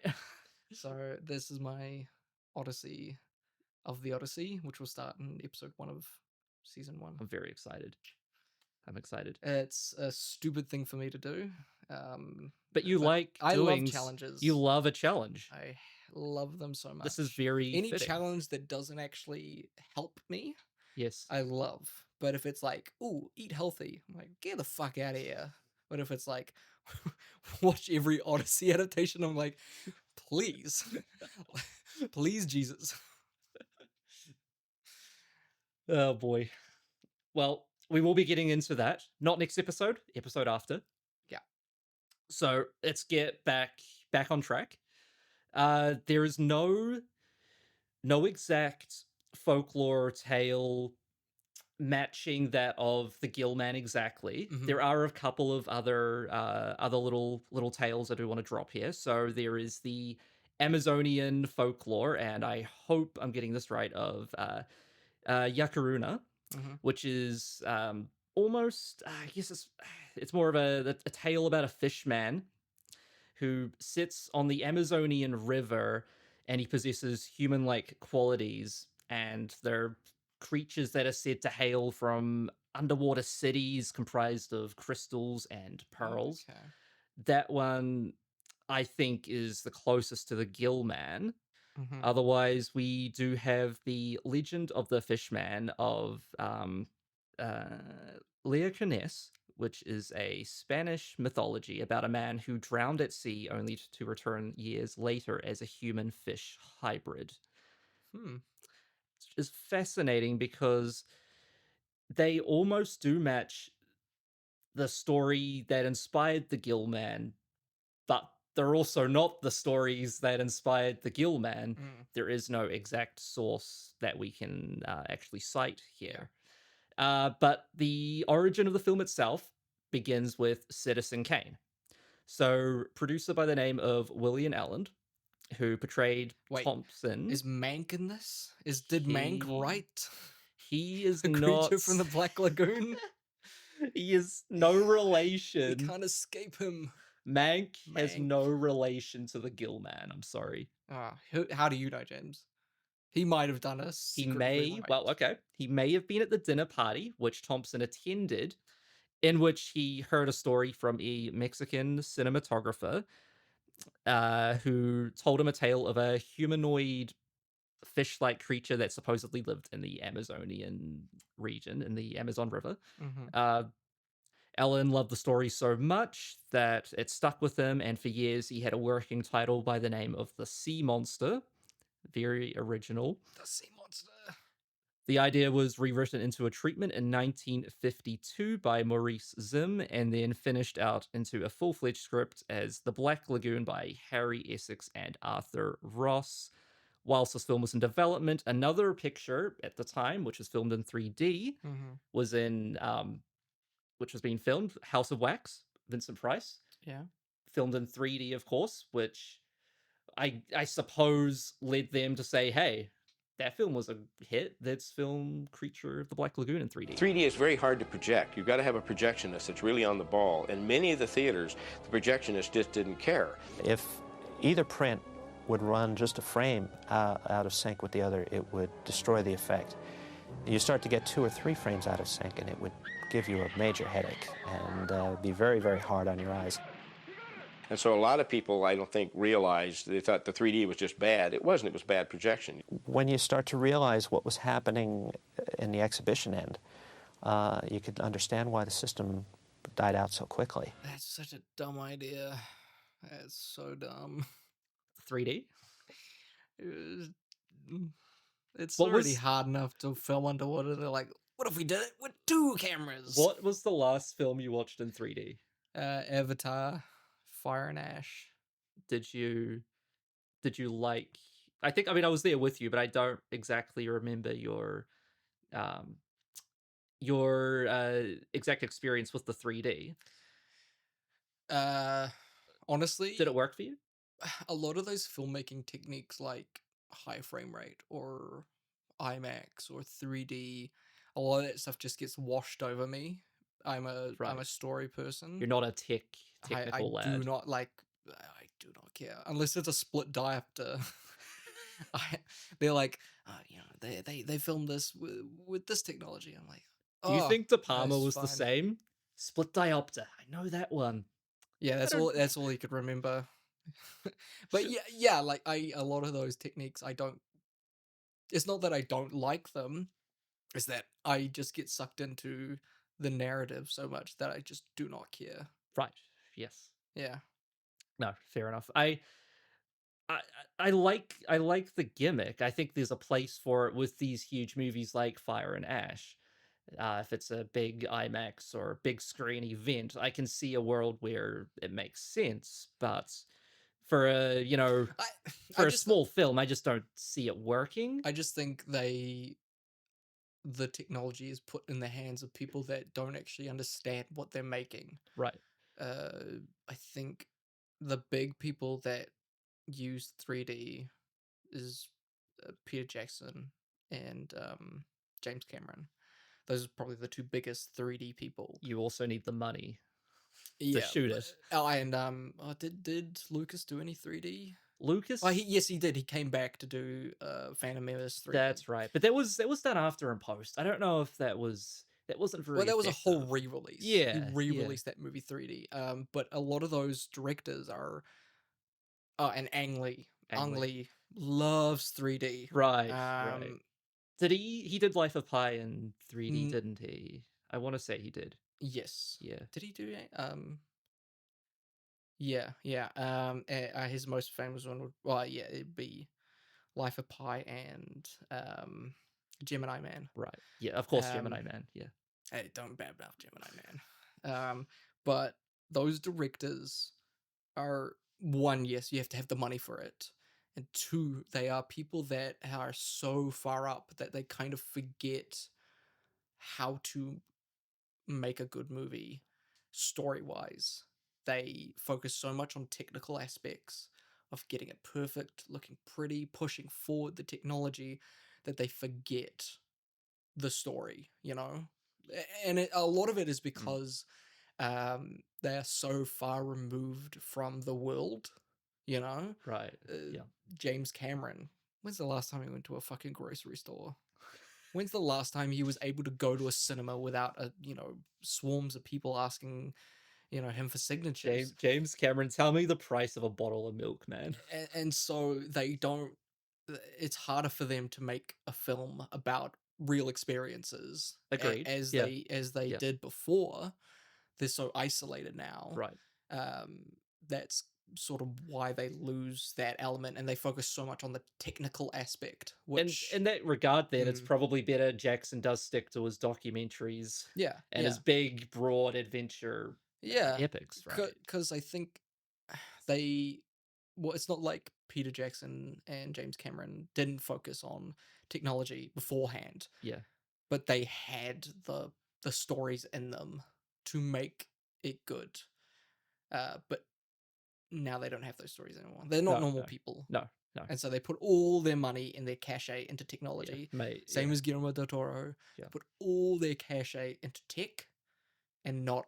And it's innovation. Yeah. They forget what the actual point of this medium is. I think it's easier or better for them to be in a producing sense now. I don't think they necessarily need to be the directors, the writers, solely because of the reasons you pointed out, right? Yeah. It's better if they are the producers, the people backing these films financially. Let's talk about the director. So we've got Jack Arnold, who we mentioned before. Born 1916, died 1992.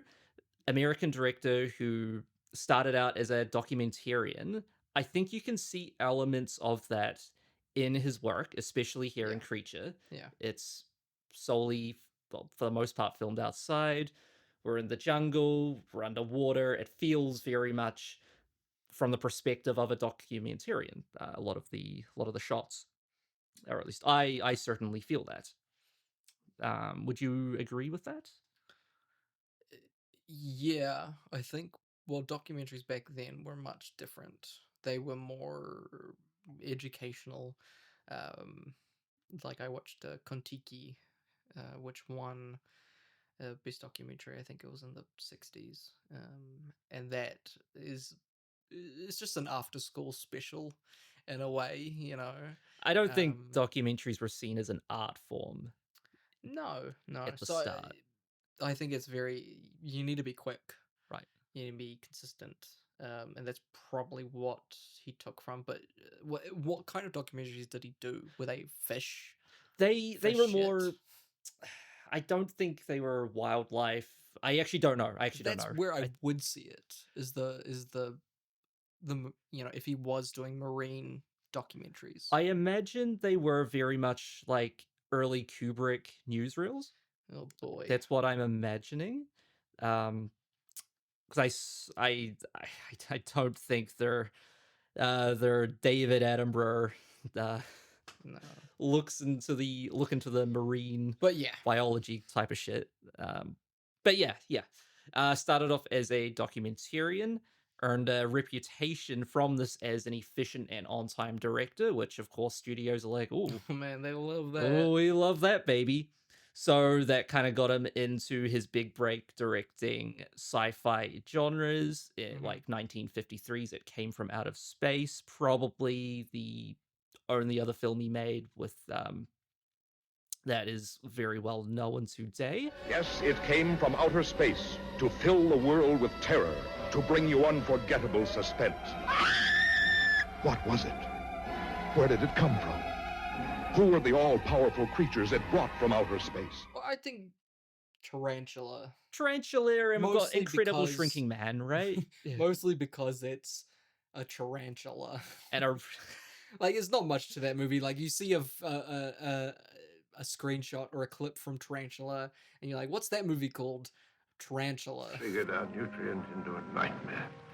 A blunder that transformed a tiny insect into the 100-foot spider that was now ravaging the panic-stricken countryside.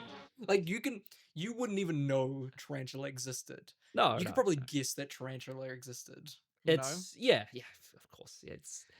But what, you don't know him from his famous film Boss N-Word? No. You just don't like black cinema, James. I'd like to see Boss N-word. Boss N-word. He looks like fun. You know, he directed Orson Welles, and his only Man in the is it Man in the Shadow? Yeah, as you see, yeah, Man in the Shadow. Orson Welles, who knew his tremendous power and did not hesitate to use it. Yeah. He did a lot of westerns, it seems, in the 60s when he started falling off. Not that I can imagine sci-fi directors were in high demand later on. He had a deep-rooted love of science fiction. And I quote, "I love science fiction. As a youngster, I used to buy all the pulp magazines. I loved them. I was very much pleased when I was assigned to direct my first sci-fi film because I was still an avid fan." Oh my god, I'm currently looking at his image on Letterboxd, and that looks like a guy. You know why? You know why he loved it so much, Rhys? Oh my god, what a nerd. He loved it so much because the studio simply left him alone. Oh my god. What a nice guy. Here's $100,000, bud. You can go away and make your little tarantula flick. Oh, that sounds great. Yeah. It's great because he always delivered on time and either on or under budget. So of course they were like, hey, here's another paycheck, mate. Make us another. It's weird. He didn't do the third creature from the Black Lagoon. No, he didn't. Just did the first two. That's usually the case, too high and mighty for. It's like, no, this goes against the spirit of the original. This goes against the grain. I don't think that's usually the case, though, right? Most directors usually might return for a sequel, but never the third movie. Yeah, I think who was the director of Frankenstein? James Whale? James Whale, yeah, he did Bride of Frankenstein. Bride, he didn't do, yes. Son of Frankenstein. And Todd Browning didn't do he didn't do Dracula's Daughter. Right. I don't think well, I'm trying to think of any modern day examples here. Saw, because I think Lee Winnell directed Saw 2, but I don't think did he do Saw 2? Let's see. Remember Saw 2. That was Saw 2 was Darren Lynn Bousman, yeah. Yeah, I'm trying to remember. Yeah. I think they did they had writing credits. Of course, yeah. Producing credits. Something on them. I'm sure that's most of them. Yeah, that is most of them. Yeah. I think Conjuring. Did James Wan, did he do the third film? He did the second film, right? He did the second film. Yes, I was right. He did the. Get out of here! No, I don't. He definitely didn't do the third film, right? No. Let's see, James. I think it was the same for Insidious, right? Yeah, Insidious. He did the first. Did Chapter 2. Did not do the third one. No. I think that's probably most. But yeah, it seems like it's a case of you do first one, you do really good, you do the second one, and then the studio pushes a bit more on that one because it's a success, and you're like, fuck it. Well, you start to feel a disconnect from the world and the characters. Yeah. You don't want to keep pushing yourself into something you're not passionate about anymore. Yeah. And it's probably good. It's probably good. It is for the best. Yeah, but he always delivered under budget, on time. He was known very much as a carpenter type. He was very much the type to say, stand here, do this. I don't care how you say the line. I don't give a shit. Oh, man. Say the line. That's very much you. That's very much you when you direct. However, this guy was he was a very no-sense director. I had a lot of respect for Jack. We wound up the best of friends. But he was a tough director, a no-nonsense director.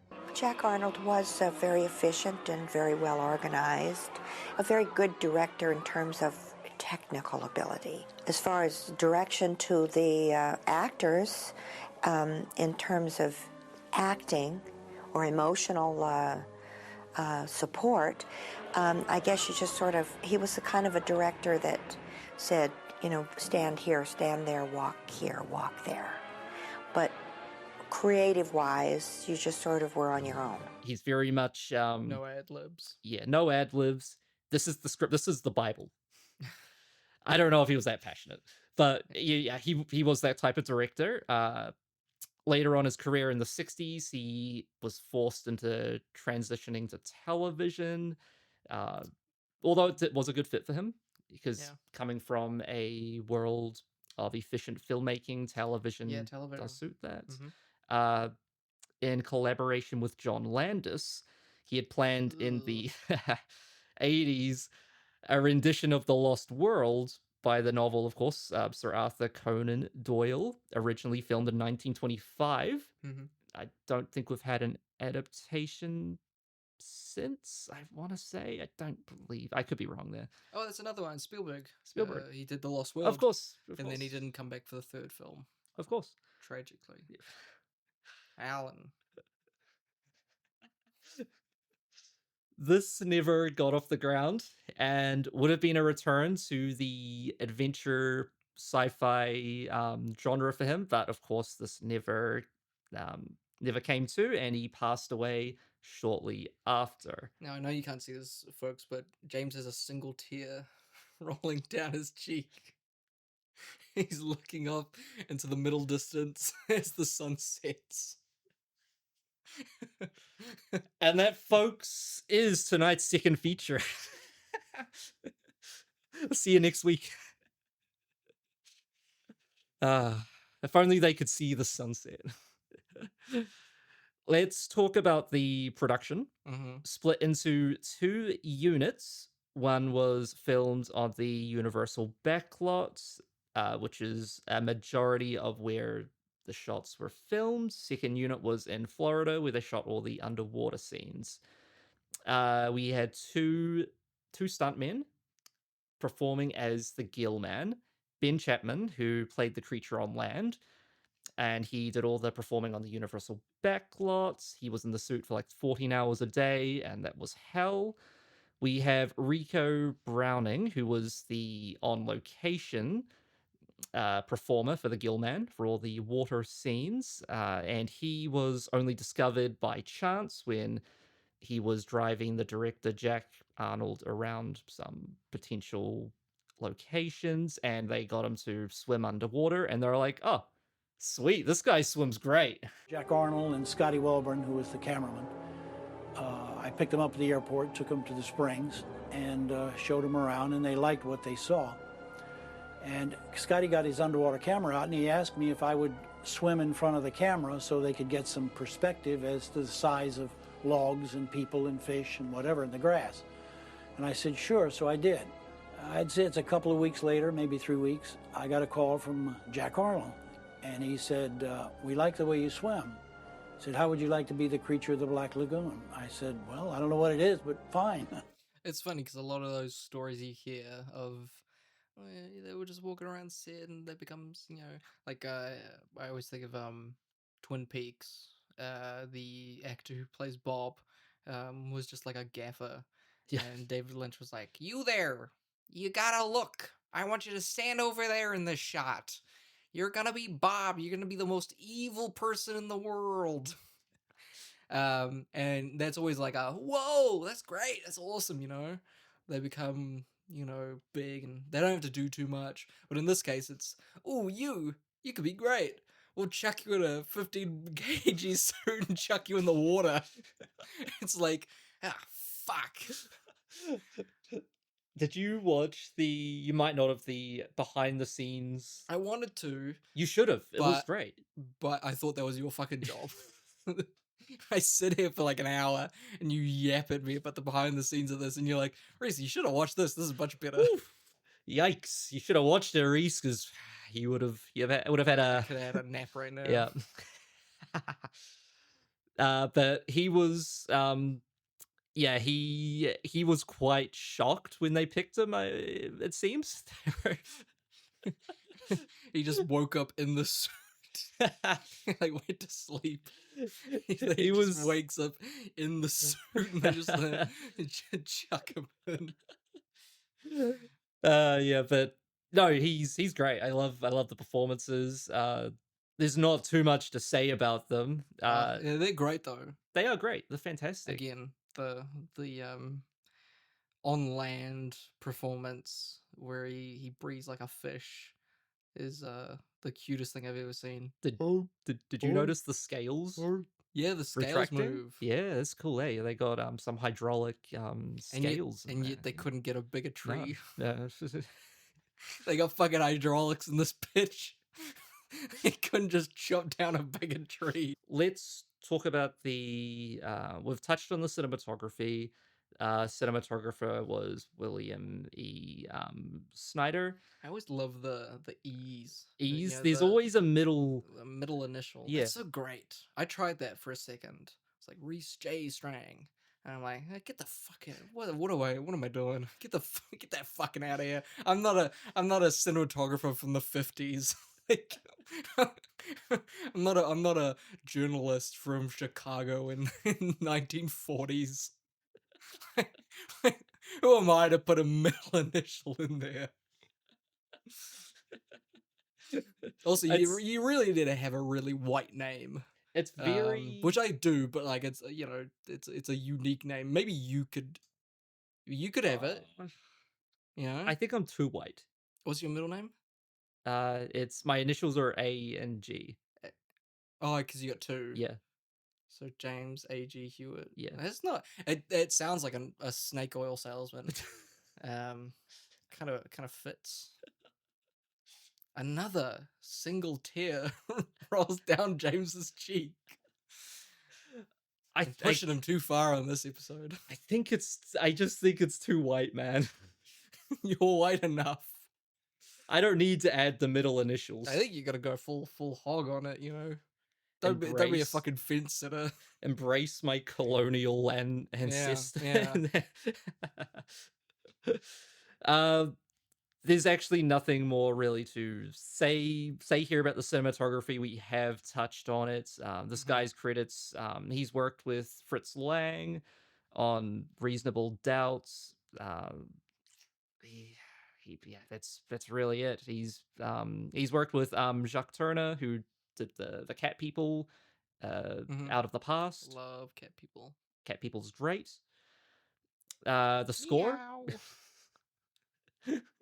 The score, again, we have touched on this. Repetitive, although very iconic. I'm sure he had he did it while eating his fucking Subway sandwich. Well, this was in the. You need a goddamn creature on the black. Whatever.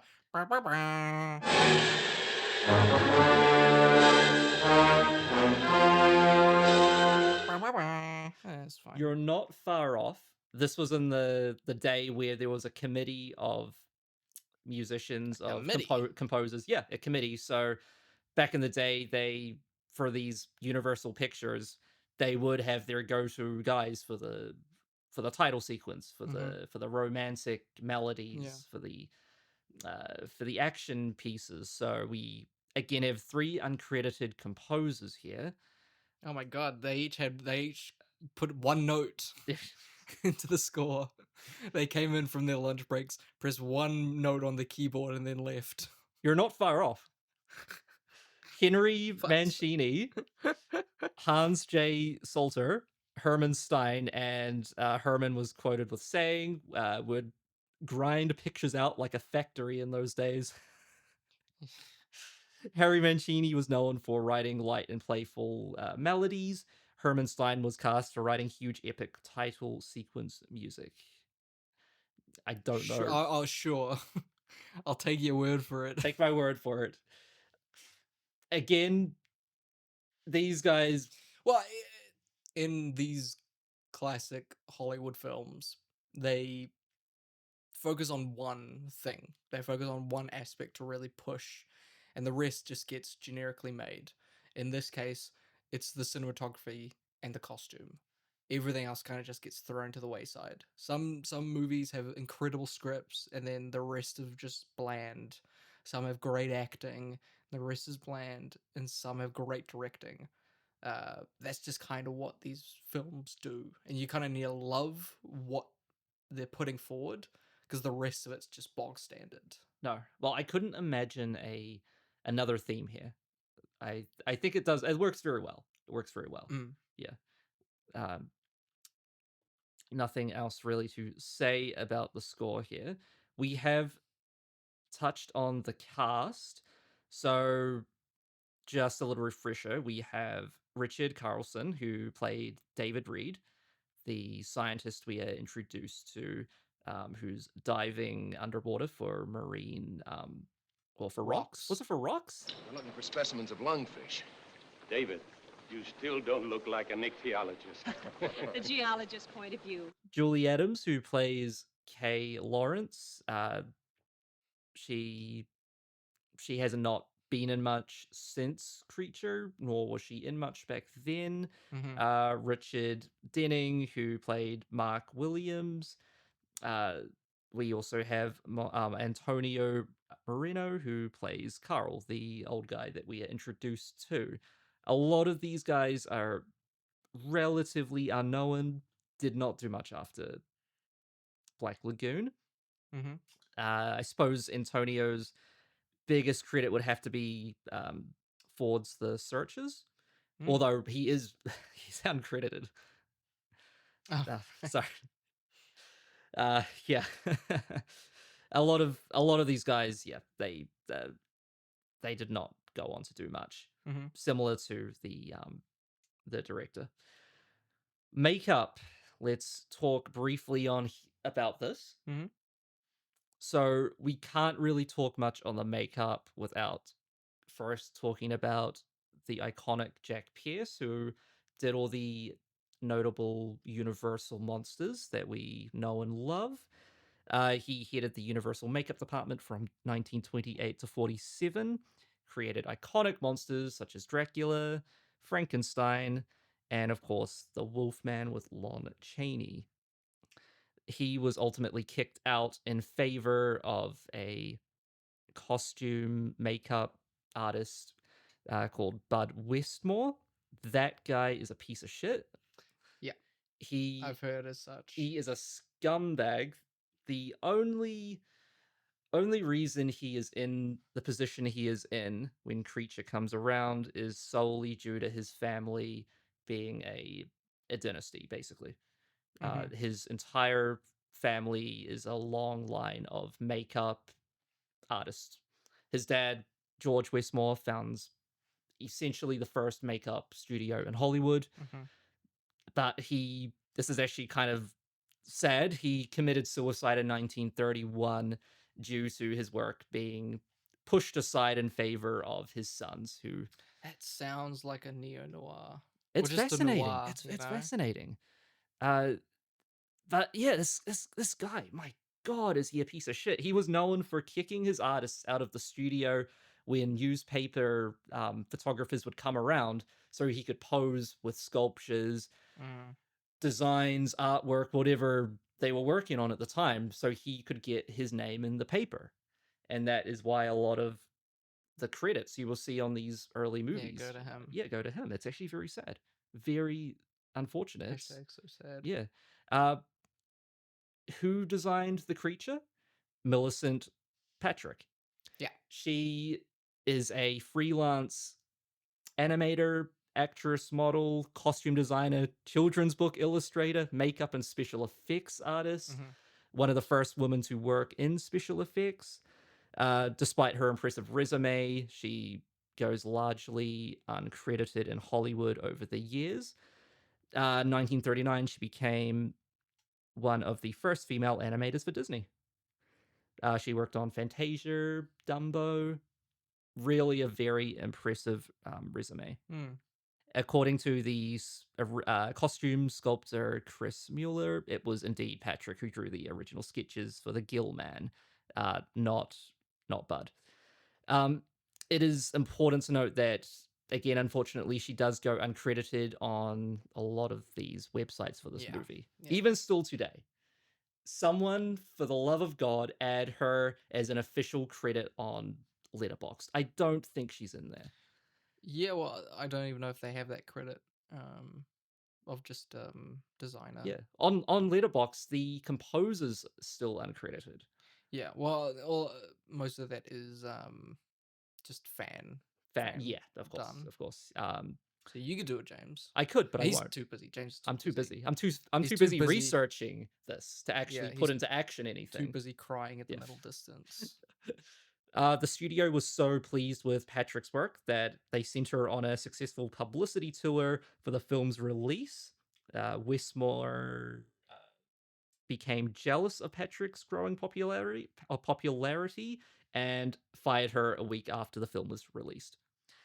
She was knighted the beauty who created the beast, but soon after that title was given to her, Westmore protested again, and the title was altered to let me remember what it was altered to here. I believe it was the beauty who lives with the beast. This guy's a scum. I fucking hate this guy. Yeah. Yeah. But that is the background drama for the Gill-Man. Let's talk about the creature itself. So, as I said, sculpted by Chris Mueller, costed about $12,000 to $18,000 back then, which is around $147,000 today to make. How many did they have? 2 costumes. Oh, yeah, Jesus. Yeah, because they had to make two different costumes. One for up. So they just had one per. One for water, one for. I believe so. Rico Browning, who did the underwater stunts, he was 6 foot something. Opposed to Chapman, who was like 5 something. So they needed a taller one, of course. Or I might have that the other way around. Might be the other way around, but they needed 2 different suits. Took them roughly about 8 months to make.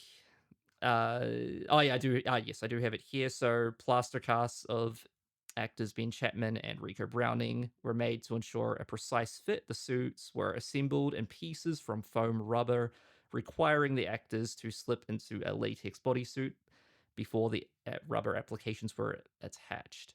The process took 2 to 3 hours.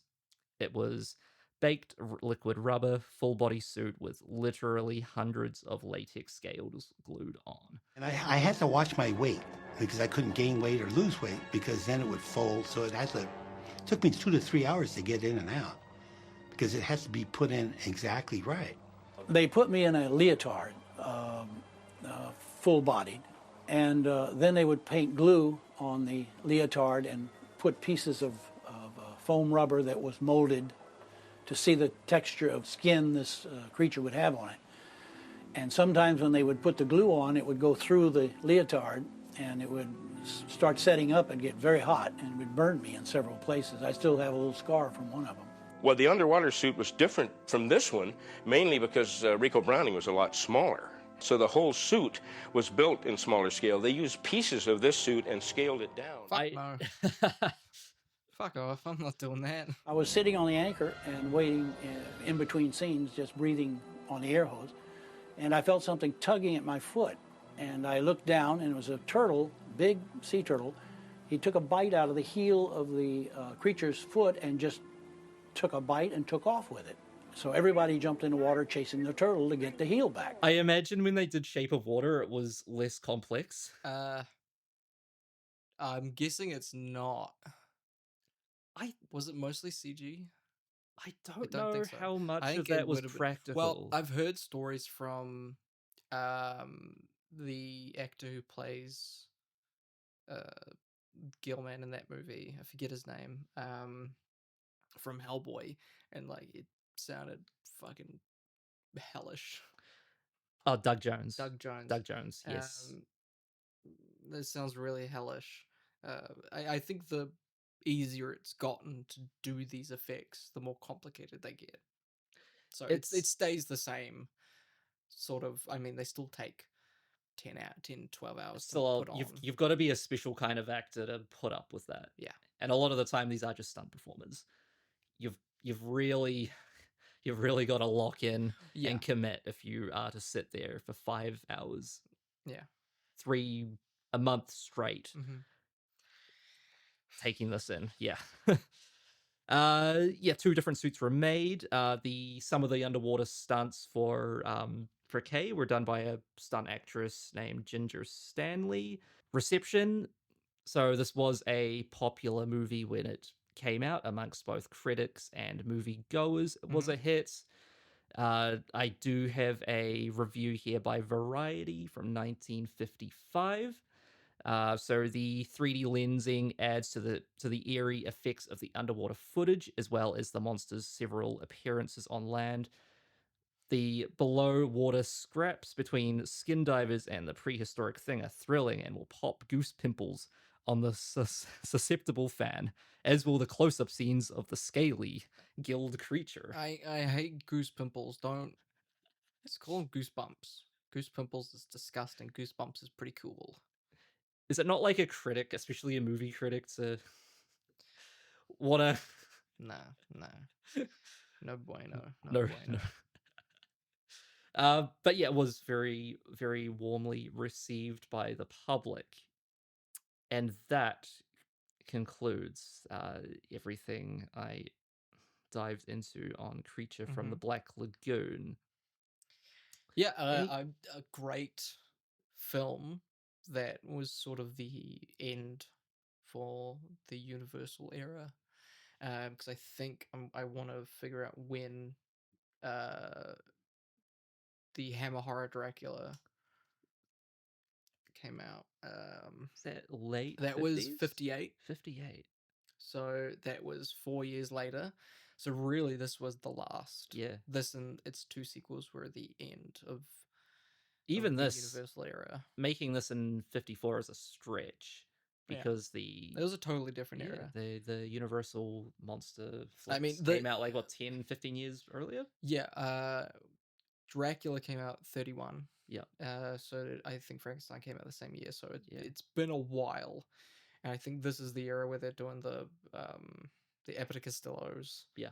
They're really stretching it. Yeah, they're really stretching it. But this is in many ways much more closely related to the tarantulas, the thems, of the world than the Wolfman. I think it's a great mix because I'm not a huge fan of them and tarantula. That is I think mostly location. Yeah, tarantula and them, they're all like set in the fucking Mojave Desert for some goddamn reason. They're set in the middle of nowhere. Probably because to do the effects, it's kind of hard to have buildings and shit. So this is a great middle point. I think it's mostly the location that really pulls this one out of the depths of boredom. It's in its location, it does feel a tad more grounded. Yeah. Than your Dracula, your Frankensteins. It really it feels like you can find a creature in the Amazon. Yeah.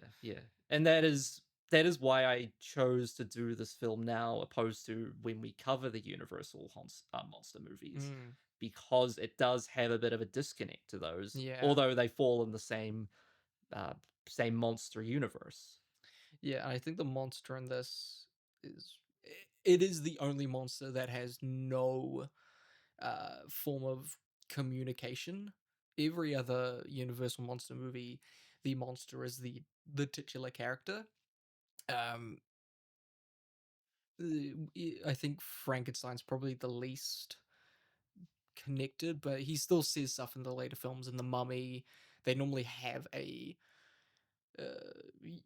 for like Frankenstein and The Mummy, they have a mad scientist or something that talks to the characters. Right. Yep. But this is a case where it's like no one's talking for Gill-Man, and Gill-Man can't talk to us. He's very disconnected from the other, Invisible Man, Dracula, Frankenstein, The Mummy, Wolfman, where they're all about those people as people and not the Gill-Man. Yeah.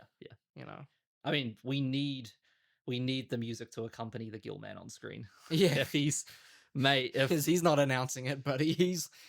I wrote in my notes, mate, we gotta cut some of these swimming scenes. It feels like we had 50 takes of the Gill-Man doing a spin in the water, and we gotta use it. But they do such a good job. I think the makeup and the performance does such a good job of pulling something out of Gill-Man, because it could so easily be them or tarantula. It's fantastic. Where they're just like, yeah, it's a fucking ant. It's a big ant. What am I gonna do with a big ant? But this is an actual like character.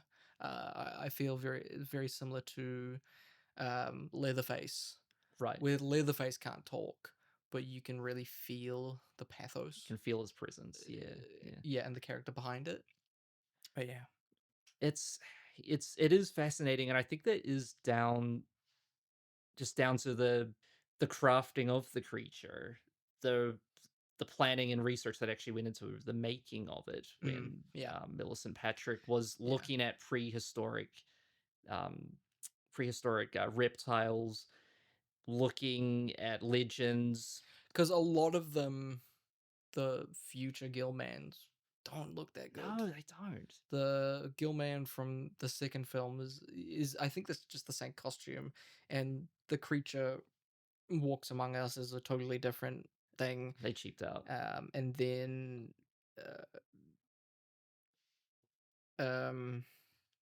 Shape of Water, it doesn't look as cool. And Monster Squad especially just kind of becomes a tadpole. Yeah, like a The Monster Squad looks very... I don't like the Monster Squad. No. I really want, because he looks like a piranha in that. I want the creature to look like those big lips and those little cute eyes. Yeah. And the gaping mouth hair. Yeah. It needs to look very animalistic in the sense of like a cute fish. Yeah.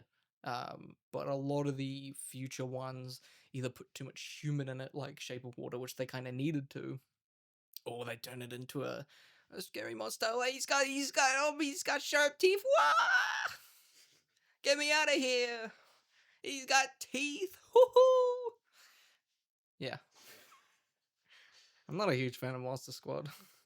Have you seen the... You should look up now the original design for the creature. Mm-hmm. It's quite... It does look like a tadpole. And the original design was intended... Yeah, it was very much something out of like Planet X or... Really, it reminds me of what was it?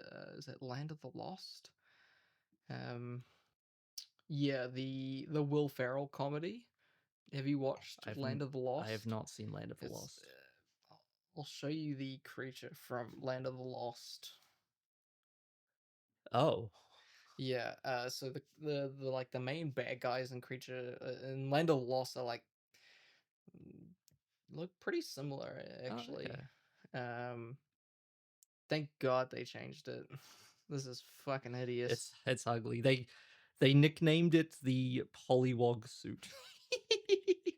Oh man, that's probably like a slur or something. It certainly sounds like a slur. God, I just love all these photos of Gill-Man. He looks so cute. He's great. We love Gill-Man. Love the costuming. Love the look of the movie. Look at that guy. So cute. Shall we get into some mini games before we go? Yes. Shall we talk about remake? Yes. Well, there is I think you said a possible remake from James Wan. Yeah, James Wan. That's been in the works for like yonks. Who even knows if that'll I watched it and I said to myself, this would be great if I think they set it in like the bayou or something, somewhere where you or the Amazon, but somewhere where there is like a township, and and they have locals that can warn them. It's still cliche, but I think it ratchets up the tension and actually gives you a bit more context around Gill-Man. And I think that'd be really great to have like a town on the edge of like a lake or a lagoon, and they have tall tales of the creature. That'd be really cool. I think everything you're saying is correct. Let's move on, Rhys. But the Del Toro picture is just the remake for me. Everything Del Toro does in The Shape of Water is just a remake. of Creature from the Black Lagoon in a sense, or at least a sequel, a better sequel that we should have gotten after the first one. But if we're following the idea that I just put forward, that'd be the Creature from the Black Lagoon, but it's set in a town, you know, in the jungle, and they have tall tales of the creature. Similar plotting, just with more people and more to do. Who would direct it? Who would star? I'm What were we thinking we still got to keep the Gill-Man in house with Doug Jones. You know, he's played it multiple times. I don't know. What, He's so tall and lanky. The Gill-Man is great because he's just a dude. He's much more chunky. A lot of even. But is that down to the suit or the I think actor? It's the person. It's the actor. Even Monster Squad, he's much slimmer, and I get the thought process. He's a lizard. He's a lizard. He's a snake. He's like an eel sort of guy.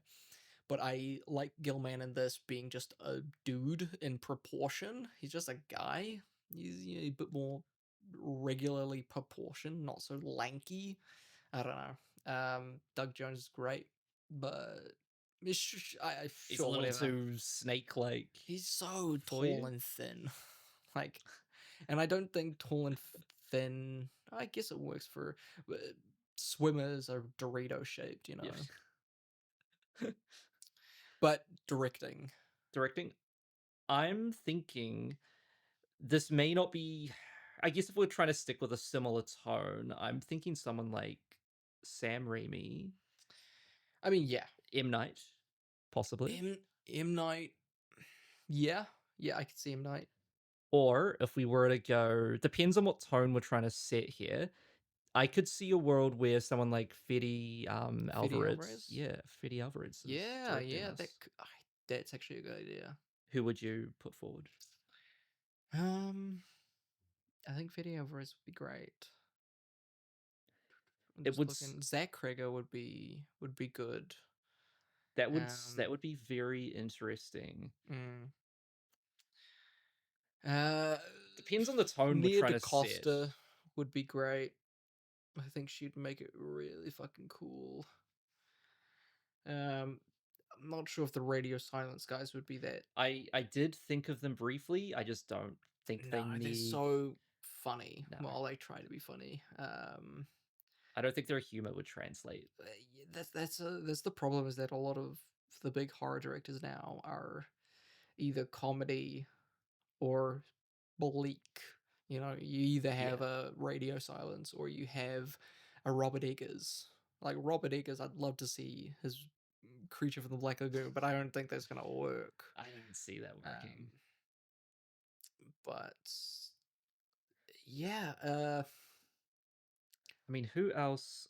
Who's an upcoming? You know, obviously we I don't see a world where like a Jordan Peele is. I don't think I'd want him to do that. No. Who's up and coming? David Robert Michael Mitchell Michael, the guy who directed Under the Silver Lake and It Follows. Of course, he would be really good. He would be great. Who else?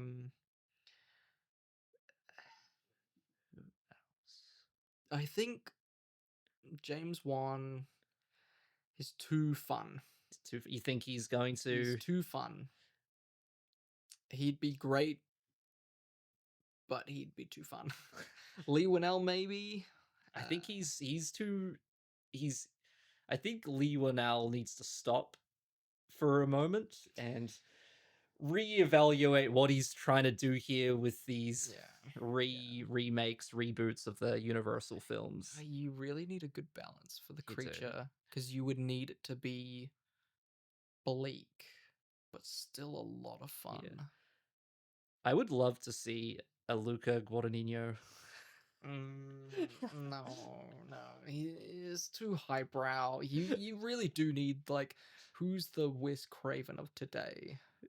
I think it is, like, you know, our Sam Raimi's, our Yeah, but Sam Raimi, I know he's not necessarily he's too old. He was around with that. Yeah, we wouldn't have the Rucka There. This is hard. It's such a specific I genre. don't think Danny Boyle. No. No. It's such a specific genre. You could director put a you need. million of these names on a dartboard and throw a dart, and you'd hit a director and say, "Yeah, they could direct this, but should they? Do we want? Do we want this?" Yeah. Yeah, because we don't really have a lot of directors that can meld to this genre. No. Because any director worth their salt now that we are talking about is a director who has a style. Yeah.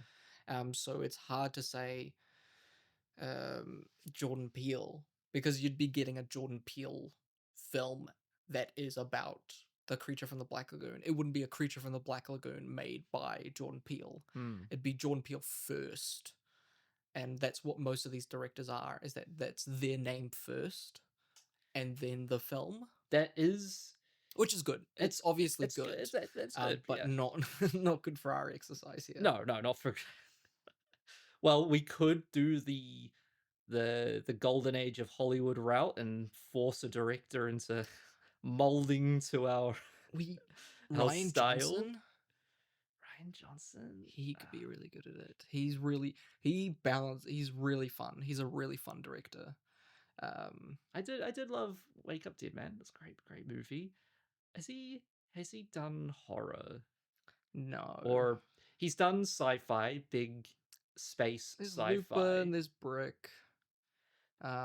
Wake Up Dead Man. But yeah, no, not really. Yeah. You know, I was thinking maybe who did the Romulus? Oh my god! Of course it was Fede Alvarez. I'm so silly. Yeah, Excuse silly me, man. I don't want to see Ty West do this. No. But I think let's say Fede Alvarez. Let's do Fede Alvarez. I think Fede Alvarez would be really fun at this. Let's talk cast here. So we could have be Andy Muschietti. Yeah, you're not wrong. Could be maybe. He doesn't have much of a style that he necessarily molds to when he makes horror. He's a bit more It's a bit more, gun for hire. Yeah. Cast. So we have the two scientists. We have honestly, it doesn't matter. Hire random people. I do not care. One of the. We're not gonna get in deep about even if the movie is about deep, complex characters at the heart of this film. Who were they? Who are they? Who do they want to be? I want to see Gill-Man. I want to see Gill-Man swimming around. I don't fucking care. So you think... I don't care. I want to see Gill-Man. So if we were to, I don't know, cast Michael B. Jordan. Sure, that'd be great. One person I would like to see, if I can find. No, we're not. them. We're not casting Maggie Gyllenhaal. Why not? Why? We're not putting Jessie Buckley. I want to see Julia Garner as Kay. Great. This would be a film for character actors. It would be. That would be the type of people that you want to see in, the I'm town all for side. it. One person, Catherine Hunter, probably a name you don't know, but you've seen. She was the witches in Tragedy of Macbeth.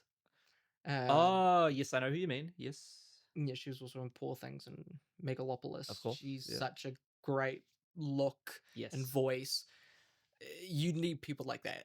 Just every character actor you can, just fucking throw them in. That's really what you need. I want to know, have they announced any possible castings for the James Wan film? Me? I'm in it. Oh my god. Gill-Man? Am I looking at the Gill-Man? Oh no, I don't want to be in that suit. I can't swim in that suit. Please, God.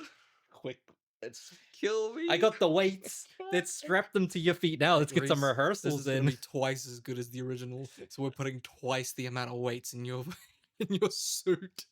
Oh God, no! Casting. What have we got? Nah, nothing's announced. Again, who cares? It may not even happen. I don't think so, because I think they were talking about it in like 2019. They want to reboot this wanna reboot sucker every year. I want to reboot everything.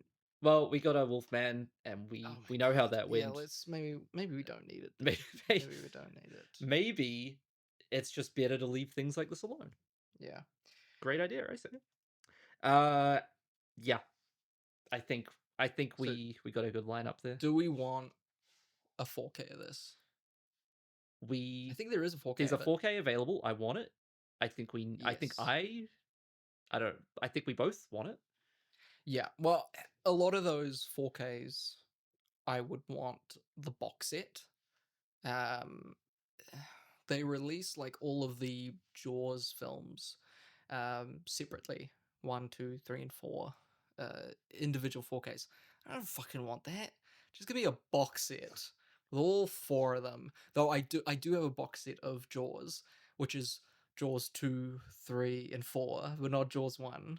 That's because of course you already own Jaws 1. Same. But that's what I want. I don't want to have to buy The Creature Walks Among Us on 4K. I want to buy a box set with all of them. Yeah. I want all 3 of them. I don't necessarily need The Creature Walks Among Us in 4K. Useless. It's fucking useless to have them separate because no one's going to buy those. There's not a 4K scan of the sequels, I don't believe. I don't think there should be. Nor... I did recently just find this box set called the Universal Horror Monsters and Curiosities. Now, James, this is $350. It has, I think it says 18 discs. 19. My apologies. 19 discs of the Universal. Don't look it up. Don't. Hands off keyboard. And there's 45 films in here. I want you to guess what is not in this box set. This has got a lot. 45 Universal films. What Universal horror films are not in this box set? The last. What's the latest I can go? I think they're all over the place. I thought they'd be ordered, but no. What is not in this box set, James? Is it? I'm assuming Creature is in there. No. No? It's not in there? Creature of the Black Lagoon is not on there. Because they already released it in 4K. Well, this is Umbrella, so I don't know what it is, but what yeah, tell me something you think is in this box set. Of course there's Dracula. Of course no. Dracula. Oh, of course, Universal box set. No Dracula in this My box bad. set of 45 films. What else? The mummies in there. Let me look it up. Nope. Oops. None of the mummies. What? We've got fucking fuck. Films you've seen. Surely Frankenstein's in there. No. Ebo and Costello meet the Invisible Man. Is that in there? No. Okay, what do we got? What do we got in here? So you got The Hunchback of Notre Dame, Phantom of the Opera, The Man Who Laughs, Bride of Frankenstein, Son of Frankenstein, House of Frankenstein, Ghost of Frankenstein, Frankenstein meets Wolfman, The Invisible Man Returns, The Invisible Woman, The Invisible Agent. How could we forget The Invisible Agent? But no Invisible Man. No Wolfman. Who's buying this? I am. Because they know, these people, James, they know their audience. Because I already have all those movies. I don't need another copy of the Wolfman. So this is actually like they Perfect I for think you, they made yeah. this specifically for me because I have everything they don't have in this box set. It is crazy how close they have it. So yeah, if you want a box set of every Universal horror film that isn't the ones that you know, this is the one for you. That's it. Also, no Dracula's daughter, son of Dracula. No Wolfman. No creatures. I don't know why he doesn't have the other two creatures. That's mental. Well, they're naturally everyone would have the other two. It does have the Incredible Shrinking Man. So, and Tarantula. There you go. Wow, that's great. I love it. I love it. Anyway, yeah, I would love a 4K if it had all three of them. I want to see a 4K, but I want some special features. Yeah. I want more special features than the stock standard, oh, here's the theatrical trailer. Who the fuck's watching the theatrical trailer? You are, James. I think we'll need to end it off because the recorder is about to die. But before we do, I need to do my 6 degrees of Kevin. Yeah. Now this seems like it would be hard, right? Because again, so. There's all the actors have like no credits. The director is not that well known and did not direct many huge actors. I'm guessing is... Who do you think I am going to use to get to Kevin Bacon? Is it the searches you're using? No? Nope. Is it... Let me think here. You're not using the director? I am. Oh, you are? You are? Okay. But to get to Revenge of the Creature... so that I can get Clint Eastwood. Baby, Clint Eastwood. And from Clint Eastwood, I will get to his magnum opus, Sully. And from Sully, I will get Tom Hanks. And do you know the final step? Tom Hanks, you get... No, actually, I don't. Apollo 13, where he was the lead next to Kevin Bacon, who was the last-minute man on that ship. That is a fantastic way to end off. I think that's pretty good. That's pretty good. I'm pretty happy with that. That's great. Yeah. That's great. Well, this has been tonight's second feature. This has been The Creature from the Black Lagoon, 1954. We'll catch you on Watch the next out, ladies one. and gentlemen. He'll be coming for you. And by him, I mean James. Ooh.